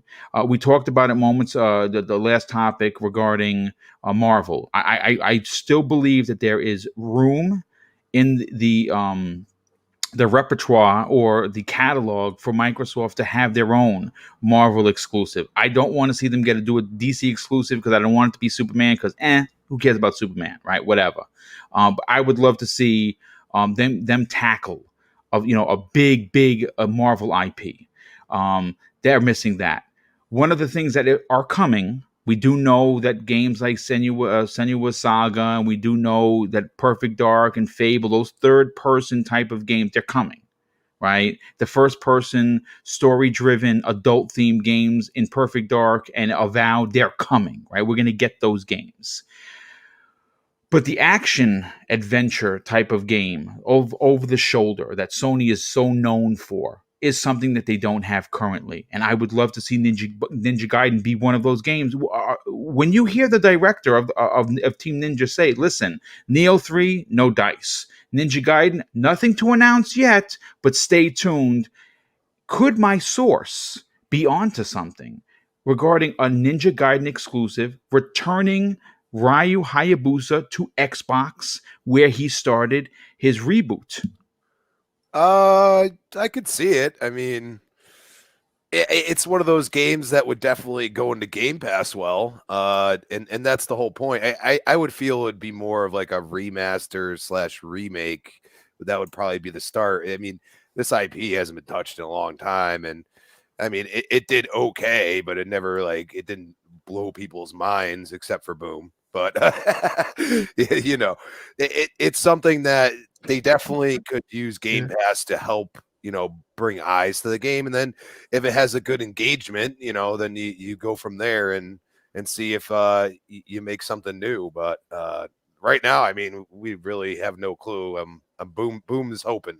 Yeah, no. Listen, I mean, listen. Again, I'm a fan of the character. I'm a fan of the series. I think that saw significant commercial and gain in the OG Xbox days. I think it was one of the crown jewels of the OG Xbox for sure. I think it's a series that has been away from mainstream gaming for, in my opinion, way too long. And look, the bottom line is this. I have to bring Sony back into the conversation because they are not afraid to release a game that's only going to sell 2 to 4 million copies, and they're okay with that. Persona 5, perfect example. Beloved by many. It did not blow up the sales charts. I think it sold under 5 million copies. Now, I don't mean disrespect by that. I mean, when you compare under 5 million copies to 115 plus million consoles, it's considered a niche title.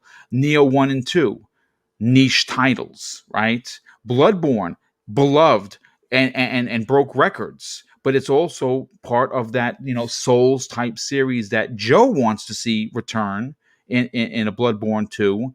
But we don't know if it's ever going to happen.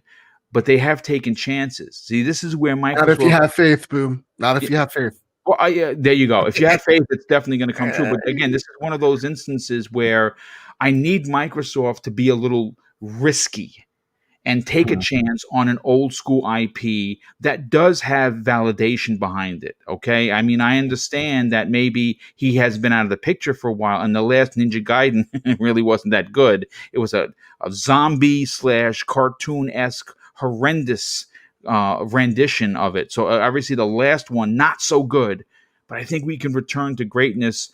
BitCloud, what are your thoughts on this?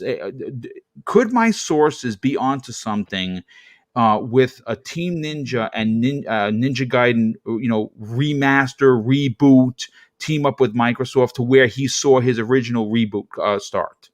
I'm just saying, man, Ninja Gaiden, then you got me talking about Resistance. Hey, Why not? let it happen. Yeah. I'm down with it. They need it. Let them have it. Honestly, if it is true and we do see it, first of all, that'd be a good return to form for them in general. That'll definitely help them stand out. I mean, Sony just already pretty much wowed us with Ghost of Tsushima. Yes. It would be kind of like, just seeing an old familiar friend this time around with another Ninja Gaiden. And I think wasn't it a zombie game? It was like the last one or something like that. It was awful. It was terrible. I remember something like that. I do remember that. So I would love to see it. That and like Splinter Cell as well. Make a return. Oh yeah, another one. Yes. Think about this for a second, too. I mean, we're not going to turn this into a Splinter Cell thing, but there are certain IPs that have been gone from the public eye. Mhm. How does Ubisoft allow an entire generation, 7 years, go by without a new Splinter Cell? Dude, they've been so focused on Assassin's Creed. It's like, I get it, but honestly, that's not what the people want. They want those old beloved franchise. They want those old characters back. So rumor has it, when it comes to like something like Splinter Cell, it is so protected by Ubisoft that they like, there's been multiple tries, but nobody's been able to crack it. It's the nut no one's able to crack. So like they know what you want, but they don't know if they could give it to you right now. That's crazy. Dude, they just what was that game called? Beyond Good and Evil, right? Wasn't that the other game? That's another one that's been development hell for sure. Yeah. Passion project for that one. And like we saw gameplay, I think it was like a demo of it a little bit. And then it just kind of, notice it just disappeared off the face of the earth. We haven't heard a thing about it. We haven't heard no updates. We don't even know if the game is still a thing now. We don't know nothing. It's like, what's going on? Well, I mean, listen, again, we don't know. Again, this is just pure speculation. Sometimes when there's not a lot of news, you have to take a story and, and run with it. And being I'm a fan of the series and it's my show, I said, fuck it, why not? But let's get Dreadpool on this, and then we're going to talk about some breaking news. Everyone's talking about it in the chat, and I think we would do the show a disservice if we didn't talk about the price raising of Xbox Live Gold. That is the hot topic of the conversation, and we're going to get into that momentarily. But Dreadpool, for you, and you're an old school cat like me, you remember playing the OG Xbox, you remember playing Ninja Gaiden. Does Ryu Hayabusa have a place in 2021 gaming? Oh, most definitely. And the remastering or whatever they want to do for, if they do it for the original 3 to bring it out, I think would be good. It's just like Mass Effect, bring back the trilogy, even though the third one isn't as great, we know that, but bring back the trilogy, get people excited about it, and hopefully they'll have a new next gen version ready to rock and roll shortly thereafter. I think it would be great. Yeah, I as a matter of fact, I'm hoping, because when the rumor first dropped, it was only the PlayStation 4 and the Nintendo Switch versions that were announced, and then we heard rumors that it is going to be coming out for all 3 consoles. I hope that in fact is true. Look, I don't give a shit one way or the other. If it comes out on the PlayStation 5, I'm buying it there because I love Ninja Gaiden and I will play it. But it would almost be a kick to the teeth if it didn't release on Xbox, because really that's where I like to play, and that is where the reboot of Ninja Gaiden saw life. And I think that is where it should be as well. But I do want to move on to a topic that came in hot off the presses this morning, folks. And this has been some show, because by the time we're done, we're going to have gotten into 5 topics. And I think that's pretty epic. So let's rip this Band-Aid off and get into it. And this is where I think we're going to get a little negative. This morning, we got some information that it was spotted and it was posted on Reddit that Xbox Live Gold the price has been raised.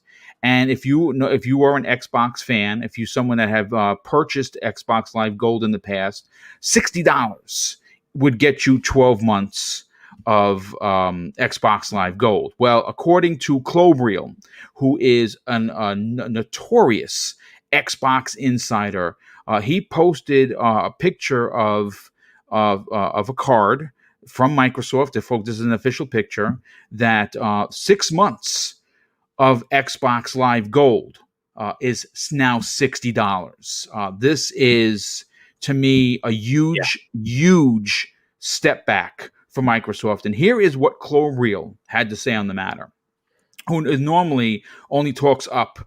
Microsoft never talks down, but I think he's right. He's onto something with this, and I think we all have to respond in kind if we want change.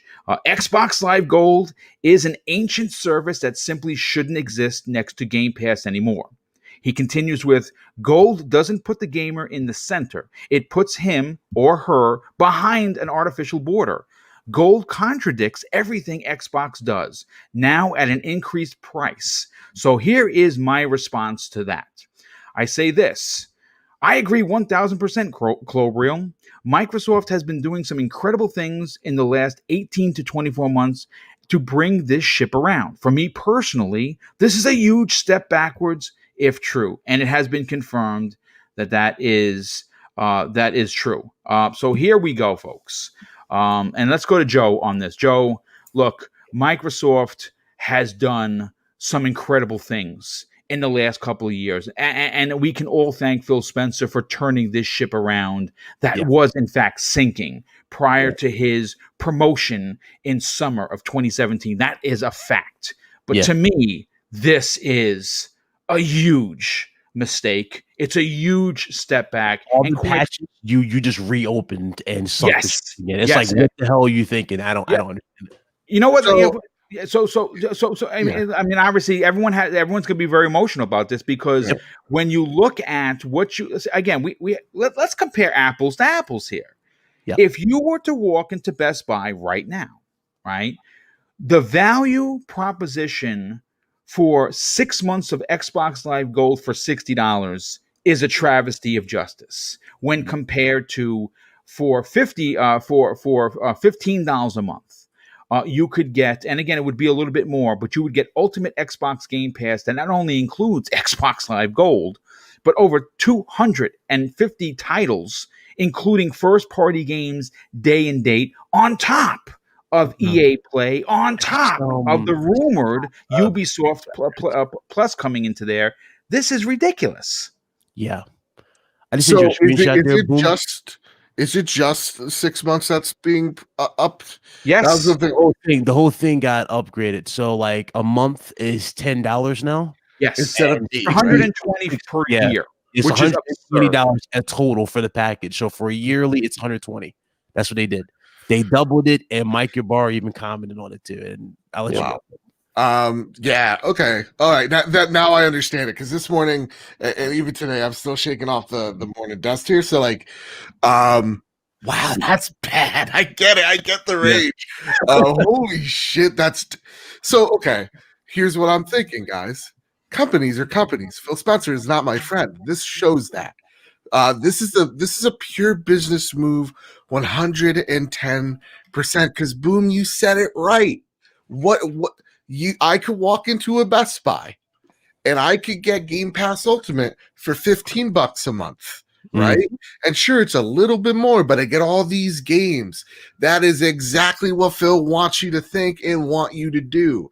I think this is definitely their way of going, hey, get Game Pass, because now we're a business. Now we're not giving this away for $1, right? Yeah. So that's what this screams to me, guys. And I know like the chat probably will hang me for it, but I don't really care. Is honestly, this is a pure business move, and we're going to start seeing more of these business moves. Is it the right one? Yes, and that's the one thing that everybody's going to hate me for. They know they could get away with this because they want to push. They want to push Game Pass. Yeah, that's their main big investment that they just did for ZeniMax. I think it goes back to that too. Exactly. And so like they're making all these huge investments. Look, we all knew the price would go up, but we didn't know it'd be this astronomical. Right. Someone crunched the numbers and going, okay, so we're going to have a bad news day. And yes, we're going to lose a little bit of trust that we've gained, but in the long run, what's the long-term damage versus the long-term literal profit? And they chose profit. Now, to me, is there better ways of promoting Game Pass? Yes, like it just existing, but I think that they want that number to go up even more so.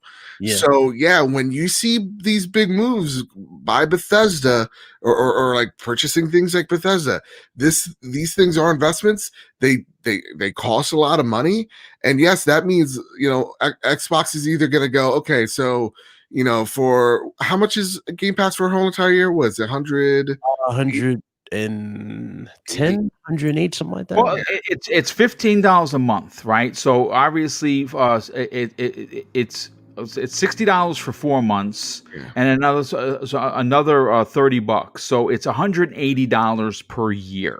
And that's what they want to tack you on. So to them, they're like, okay, so we could for the people that don't want Game Pass, we could tack on and get more money from them, or we could push this Game Pass narrative and try to make one concurrent revenue stream. Yeah. Again, business sense, sure, but like as gamers, this is awful. This is really bad. And boom, I think you said it. Someone said it. You're totally right.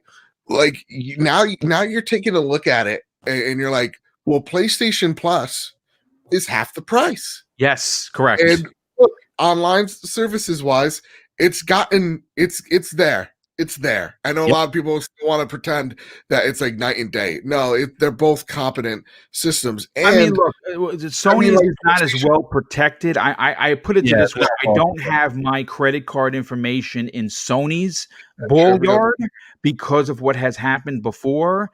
But I'm still not going to sit here and say that this is not a PR nightmare that is happening in front of us, especially when ex-Microsoft employees like Mike Ybarra are making these comments. This is a nightmare, dude. And when you're taking a look between those systems, right, you're then also saying, well, look at what PlayStation gives me a month to just be on this service as well in terms of games.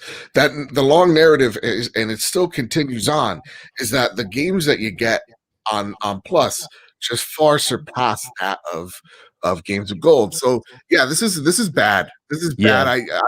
But I understand why they did it. You mind if I go next on this one, Boom? Yeah, absolutely. No, go crazy. Go crazy. So now the thing is, I agree with what Mr. Badbit just said, Joe just said, but here's the thing, here's the long-term damage, and a lot of people are really missing this too. Microsoft still charges you to play free-to-play games like Fortnite. So $120 a year. Point, this is where it's really like, and again, that's why I like what Boom said when he was like, he patched up the ship. They literally ripped off all the patches with this one move, and they're going back down to this is ridiculous. Bad. Yeah, that is really bad. Do you think the like? Because I forgot about the free games. Jesus. Yeah. See, that's the thing. That's the biggest slap in the face right there as well. That's the biggest. Do you think that the overnight fix is? In a day or two from now, they're going to be like, "Oh, free games, you don't need play or Xbox Live." Here's the thing, though: if they do that, that's going to be even worse PR for them because it's like, why wasn't that instant? People are going to immediately hold that to them, like, okay, why didn't you just announce that? And then they're like, "Why? Why now? Like, why now is it free to play now?" That's the thing people are going to look at them for as well. And when you go back to all the purchases like the ZeniMax deal, et cetera, again, I've been saying something was probably going to go up to make up for that price. How much they buy ZeniMax for? Was it how much? How many billion? $7.5 billion. You're not making $7.5 billion. Didn't I say this with you and King Boom? You're not making $7.5 billion with the little amount of subscribers that they have now. You're not going to make that back overnight.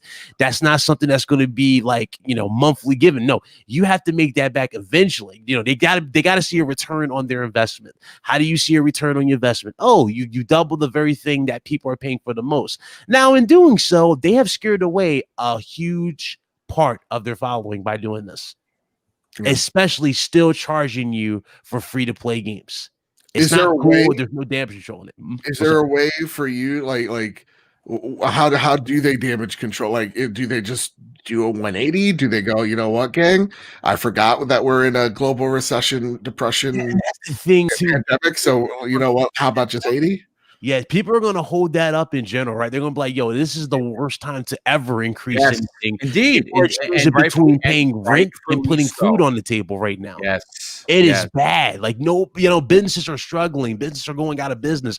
No, everybody has this constant fear of whether or not they're going to be able to feed their kids. It's not a time to do this. Yeah, and you're raising the money on people's probably few ways of escapism, and you're gonna get away with it. That's kind of on those who are stuck at home in the worst possible way at this time.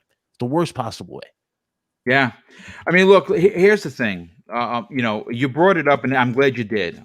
Currently, as it stands, if you want to play Fortnite, you have to have a live Xbox Live account, gold, to play. Mm-hmm. This is ancient territory that we are treading in. When Ultimate Game Pass became as popular as it has, with 20 plus million, again, folks. And here's the thing: I'm not talking out of my ass when I tell you that.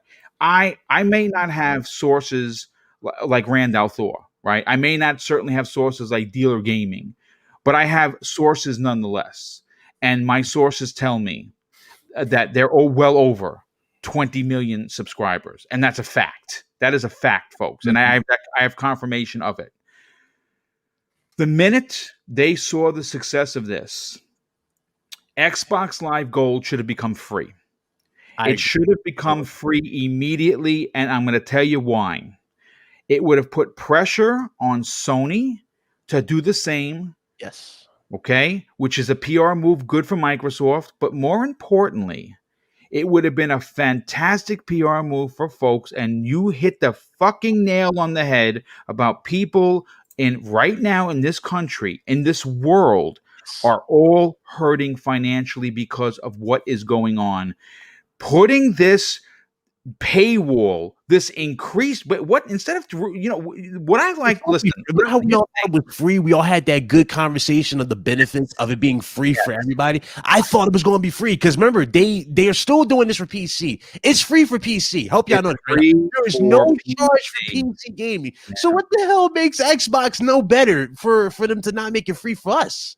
Why are you paying double? That makes no sense. It makes no sense. See, I'm in the belief, folks, that we tear down walls to become better people, to become better companies, to become better situations. We tear down walls. We don't erect higher walls. And that's exactly what they did. They had the wall there. The paywall was there at $60 a year. And you're like, well, $60 a year is only $5 a month. I'll eat it. They have now doubled the size of the wall, and you're like, well, holy shit, how am I getting over this now? What am I supposed to do? Now, folks, listen, here's the thing. I have friends at Xbox, okay? I certainly don't have as big friends as maybe some others, but I very rarely talk negative about the brand, not because I'm an ass kisser, because I like the fucking brand, and that's the reality of it. Yeah, but you love Xbox. That's fine. But the truth is the truth. And I am not going to shy away from calling them out on this. And as a matter of fact, this is such a big deal that I have my primetime gaming crew DMing me literally as we speak, as basically asking me if this is going to be a topic. So Monday, well, I'm going to give Microsoft 3 days to respond to this. Because they have to. They cannot duck their head in the sand. This needs to be responded, and they need to back off on this. We're going to be talking about this topic number 1 on primetime gaming. TK9 in the chat. Nobody is looking forward to pay $120 a year in this current time of this situation. 100%. No one is doing that. What are you talking about? People want too much, and y'all over exaggerate. Are you out of your mind? Yeah, like real talk. Like, I don't mind. Look, let's be real about it. If Xbox was like, hey, gang, we need to raise the price, and it's going to be, inflation happens, and we haven't had a price, increase in X amount of years. Like, it's been, I think, 7-8 years since the last one. It's going to go up 10, maybe $15. Fine, certainly that's fair. That's inflation. That's right, exactly. Game Pass, work, right? You go from 50 like 40 or something. That's fine. But Yeah, if we're like, 20? yeah, what All right.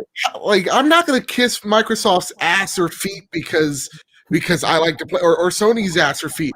If Sony came out going tomorrow, hey gang, we're paying 100. You're gonna pay $120 for PS Now, and you're gonna love it.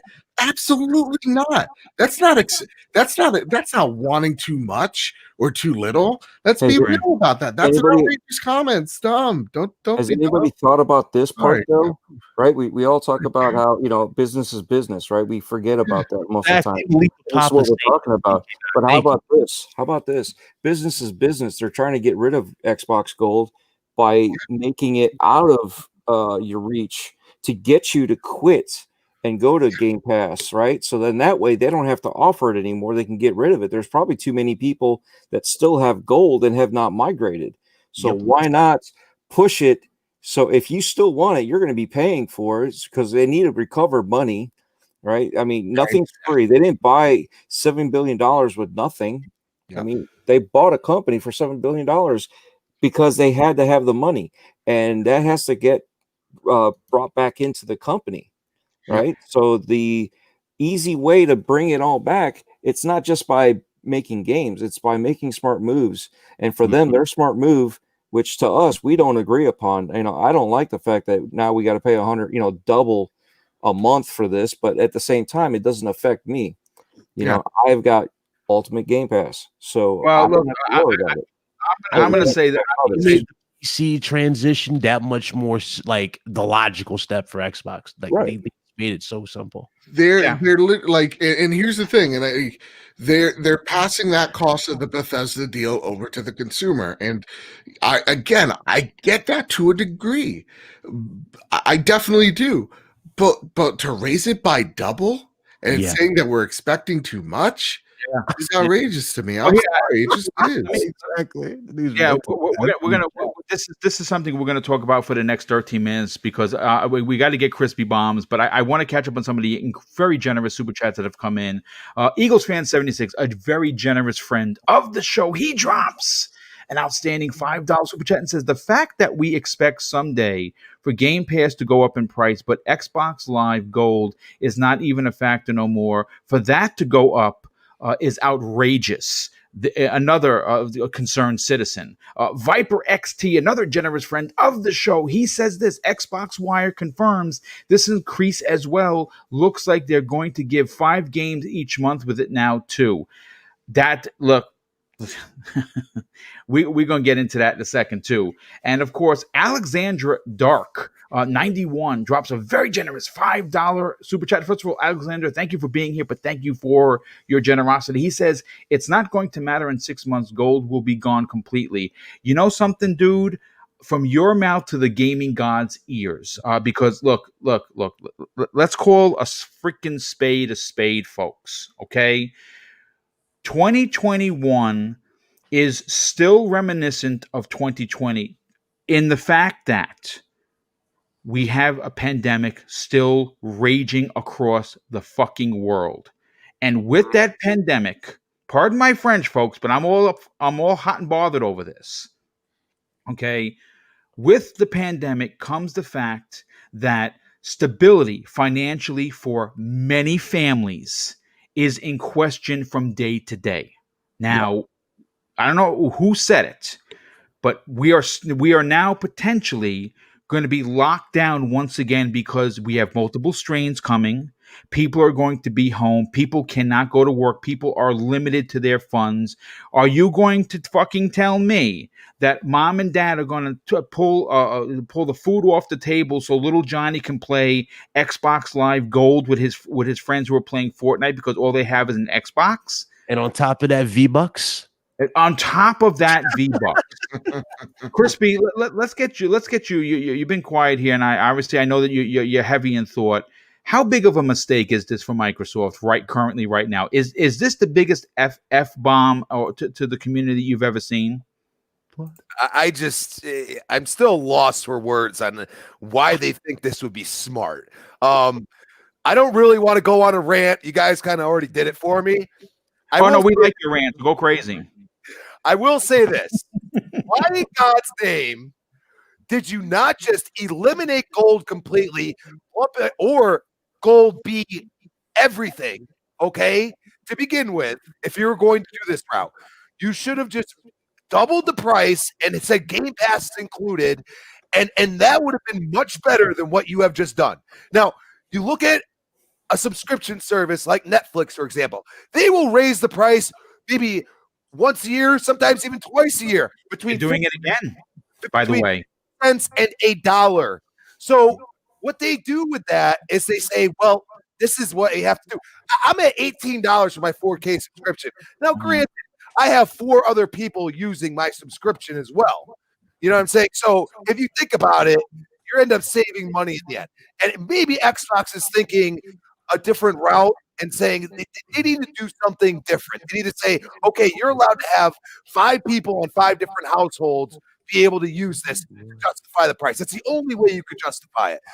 But currently, right now, you can have one Xbox, and then you can have a home Xbox, and then I believe most people can use other Xbox inside the same Wi-Fi system. So you need to just allow other people to use your account wherever they are. That's the only way you can justify this at this point. But instead, you've just basically said, oh, we're just going to double the price. Hey, Crispy, you know what's crazy? Even on their worst days, all right, like with the worst offerings for gold that they had for free to play, like free games, they still couldn't outmatch PlayStation's. Yeah. No.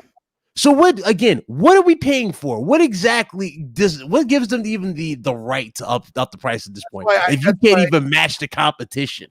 That's why, and by your account, for PC players not to have to pay anything is absolute BS. Yeah, I mean, it's stupid. What are you thinking right now? You doubled the price. Okay, you should have just lumped everything and called Game Pass is Xbox Live Gold. That's it. And you should have did that a long time ago and made it $10 at first. And then as you raise the price, people aren't going to say anything. Yeah, it's going to be a small Band-Aid rip, but at least you justify doing it by having Game Pass involved. Instead, now you have 2 separate entities still, and you have people pissed that didn't want Game Pass. Okay? You want people to try Game Pass? Lump them both in. You know what? You want to correct this right now? You take away Ultimate, you make Xbox Live Gold $10, you take the hit now, and you deal with the consequences later. Because right now, if you don't do this, people are so mad that they're just going to say, screw it, I'm done. I'm telling you, that's my question to you guys. Do you think, and Crispy, I love the rant, keep going. Yeah, bro, Crispy, let it out, bro. That's ridiculous. This type of move is gonna drag people away from the ecosystem? I think it already has, bro. I think it already has. Here's the thing. You know, that's a fantastic question, Joe. Yeah. And I really want to tackle that because here's the thing. With Microsoft's ideology that they keep pushing, we're consumer friendly. We give you more bang. Exactly. We have a $300 console. You can next gen game on that $300 console. What did I say? What no barriers, no restrictions, and it's like okay. I have been banging that this is going to be the biggest and most multi-console home for Xbox and PlayStation in the history of gaming because Microsoft is offering a very nice warm handshake into the ecosystem with a $300 console and a nice, an incredible package offering for $15 a month. Mm-hmm. What this does. This negative press, when you have ex-Microsoft executives commenting, getting thousands of hits on his comment, it is going to potentially push away a PlayStation player that was like, you know something? I was going to get an Xbox, but fuck them now because no. And that is the problem. That's what they have to do. Like literally, they have to say $10 includes Game Pass at this point, and just get rid of Ultimate. People are not going to subscribe to that. That doubles the price, dude. Like, dude, this is you are not justifying anything with the content right now. It's not enough. Yeah. You know, here's the funny part. If you look right now, you can join for $1. You can get your 3 months and all that. Upgrade now and get 3 months for Ultimate. So they are pushing you to Ultimate. You know what I'm saying? They need to go ahead and just, if they're going to get rid of it, Go ahead and say get rid of it. You know what I'm saying? Yeah, exactly. I Go agree ahead completely. and give you the upgrade path to Ultimate and be done with it. Other You know? question. And this one goes for everybody here, because again, I'm still trying. I'm not saying this to bait people. I'm saying this because it's a genuine question. I feel like this might be the worst thing because it kind of sounds like Jim Ryan's right. It proves Jim Ryan's right. What you saying And about Game Pass not being financially stable yeah, is it actually? Because when you're talking about consumer trust being over, right? Again, just a question, just hypotheticals here. it's a conversation that's worthy, Yeah. dude. Yeah. And when you're talking about, you know, losing consumer trust in a brand, that is huge, right? And to see a company just overnight take a service that we all know and love and go, okay, we've doubled it just overnight. Does that not concern you that this could also lead This to comment section is really like scary right now. I It don't know is, what's going on with you 100%. guys. Thoughts of like, oh, I thought you guys are rich, or you guys are clowning. Are you out your mind? Nobody's paying $60 every 6 months for these devs to play online. Well, again, here's the thing, and again, I always say this, and I know that in my comment section, sometimes I get a lot of real negativity, which of course it's fine. Everyone's entitled to their opinion. I really don't get offended. I mean, I was crying out loud. I was a New York City police officer, and you can only imagine some of the things that I heard, and I know I was a good guy. So you get thick skin. Yeah. But when and you New Yorkers are trash anyway? Yeah, we are. What are you gonna do? But when talking about Xbox, you got to mention PlayStation, right? It's like it's one hand washes the other in regards to the conversation. That's just the way it is.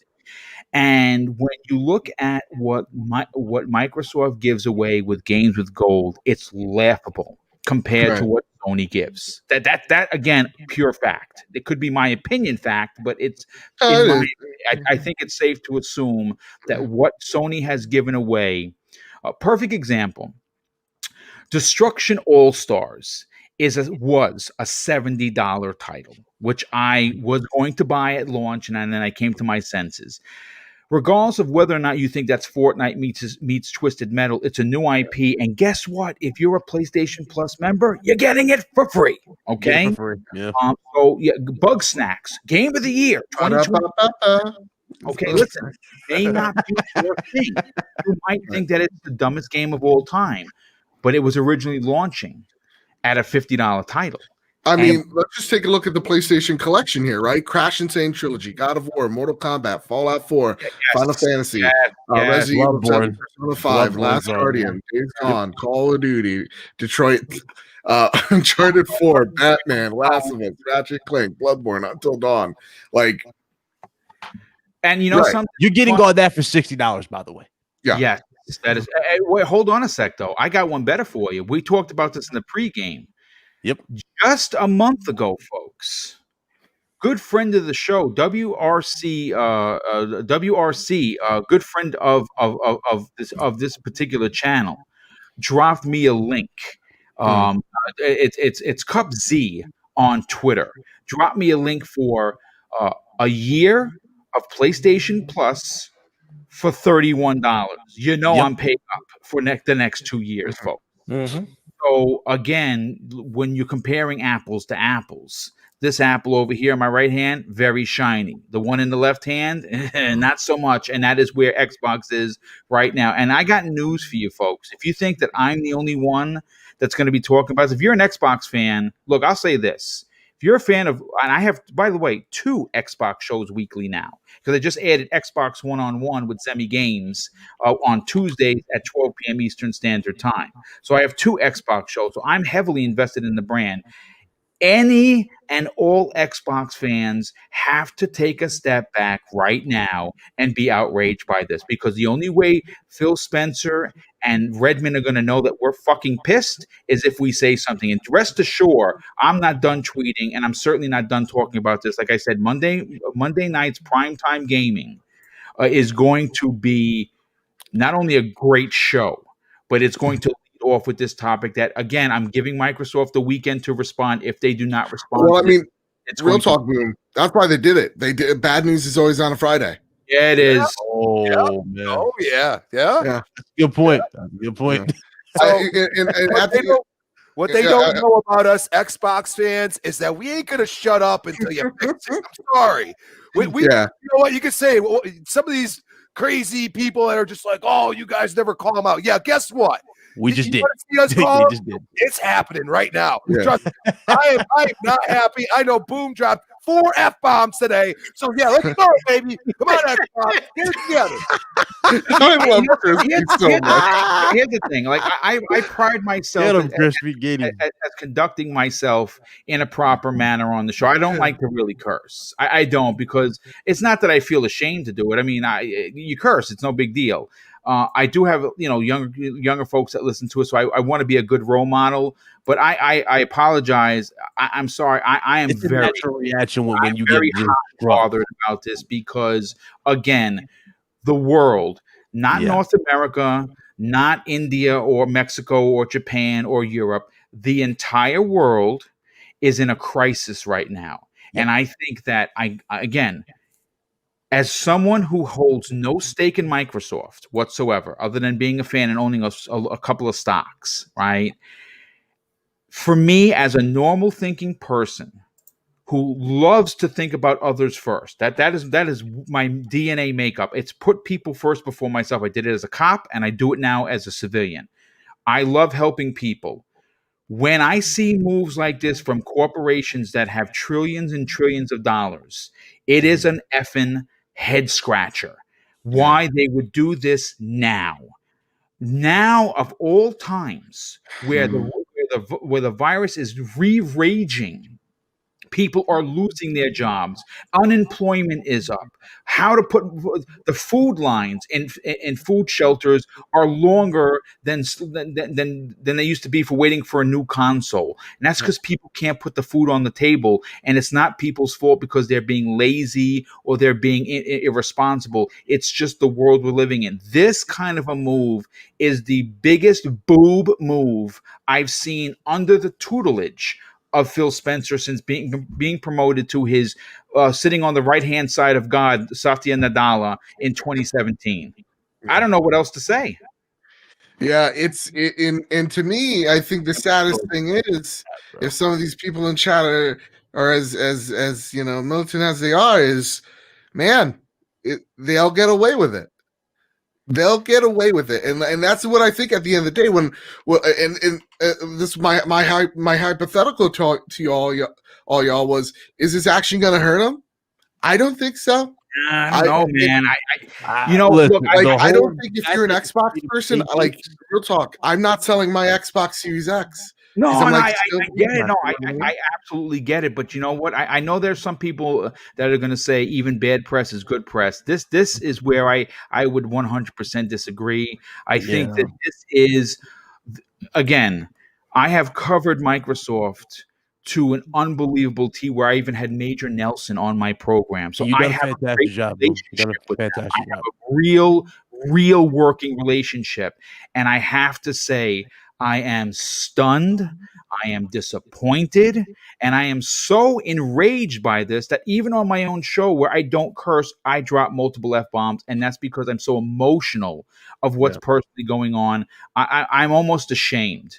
I cannot believe this happened. I think it's a disgrace. I think that someone from Microsoft, and I hope that it is either Aaron Greenberg, Matt Booty, or of course Phil Spencer, needs to respond. They need to course correct immediately. They sitting on your hands.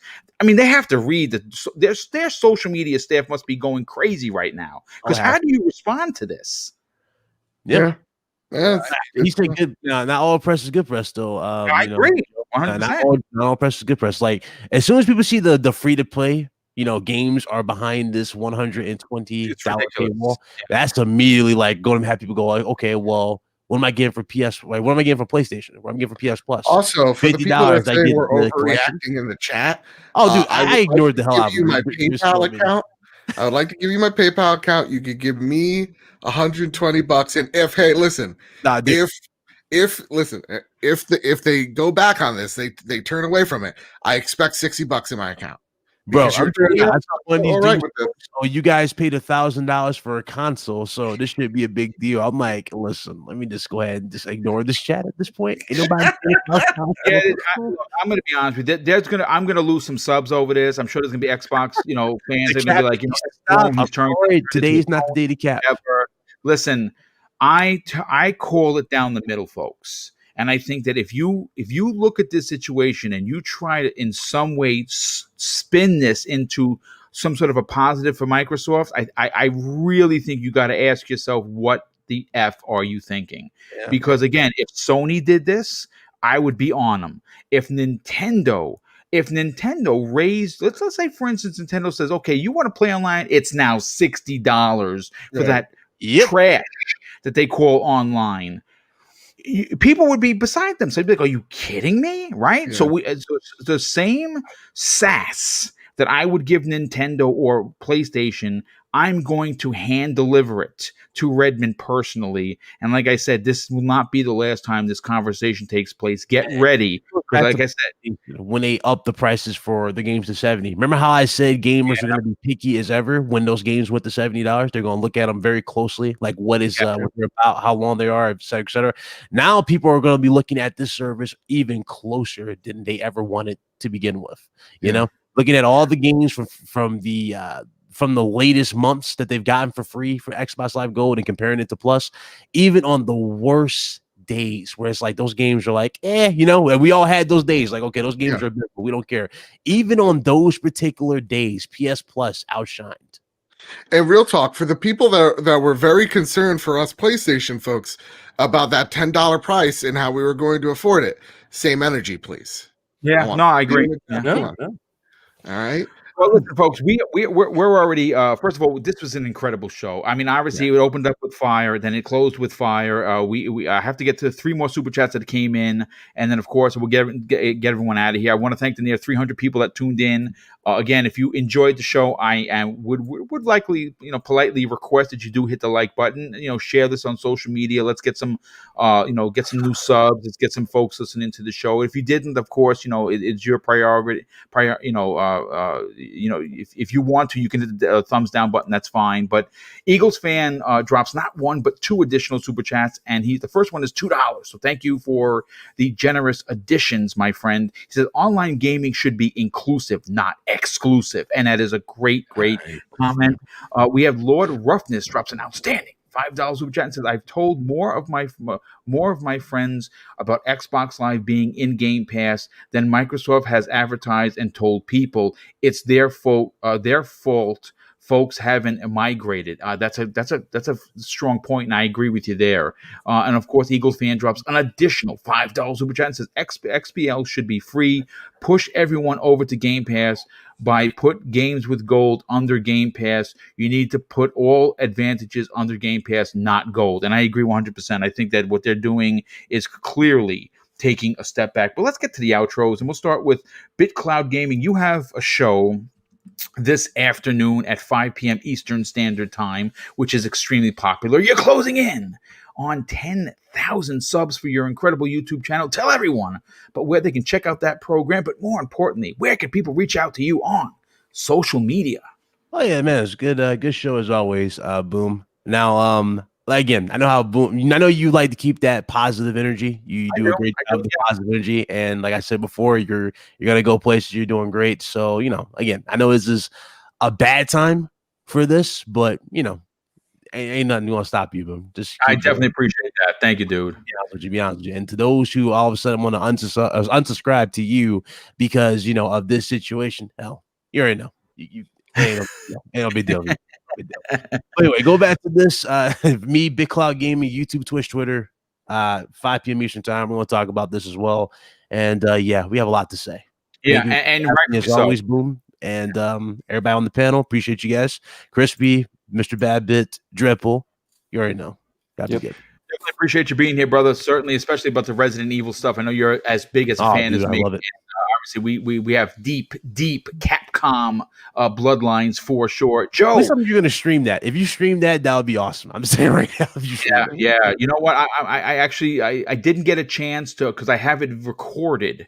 I have multiple playthroughs recorded that I wanted to do for today's show. I had to do some stuff before the show, and I'm going to be playing that on Primetime Gaming. A couple of my playthroughs for Resident Evil, the Maiden demo that is live for PlayStation. That'll be up live for you guys to check out on Primetime Gaming at 8 p.m. Eastern Standard Time this Monday evening. Joe, you've been doing some incredible things on the trophy room. You got some big announcements coming in the next couple of months. I cannot wait for you to share with others. But also, where could people reach out to you and pull you across the 2K line on social media, on Twitter? Well, we'll announce the first thing, sure. So, make sure you follow us at the Trophy Room, a PlayStation podcast, where me and my best friend Kyle talk about the latest and greatest in all things PlayStation.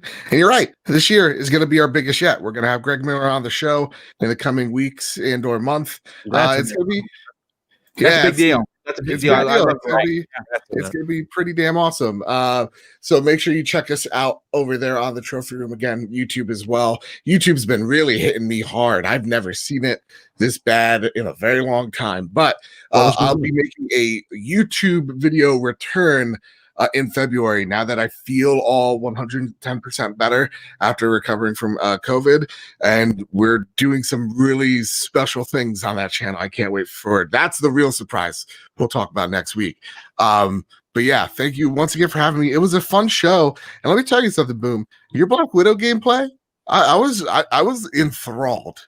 This is fantastic. You know what? It's something that people have been requesting. Unfortunately, I ran my show for the last 2.5 years on a Surface Pro 4, a very small type of PC. Yeah. Mrs. Boomstick really surprised me. This monster that I have has plenty of RAM, 12 gigs plus of RAM, and has more memory than I need for what I use it for. Obviously, I don't play games on PC, but it gives me the power to run games. And obviously I know people are like, oh, but you've been running the same stuff. Folks, this was a last minute get. I just wanted to test it out. I'm going to be recording video on a regular basis, and everything that's new that everyone is playing is going to be on display on every show. And also, one last thing. I'm sorry. Boom. It flowed naturally. Oh yeah, absolutely. I definitely appreciate that. What do you want to add, Joe? The one thing I do want to pimp out as well, other than at Mr. Badman on Twitter, is for you rich people out there that can afford that 120, patreon.com/PS Trophy Room for less than a yearly subscription of Xbox game or Xbox Live. You can help support the show in major ways. So there you go. I love it. And listen, self-promotion is key.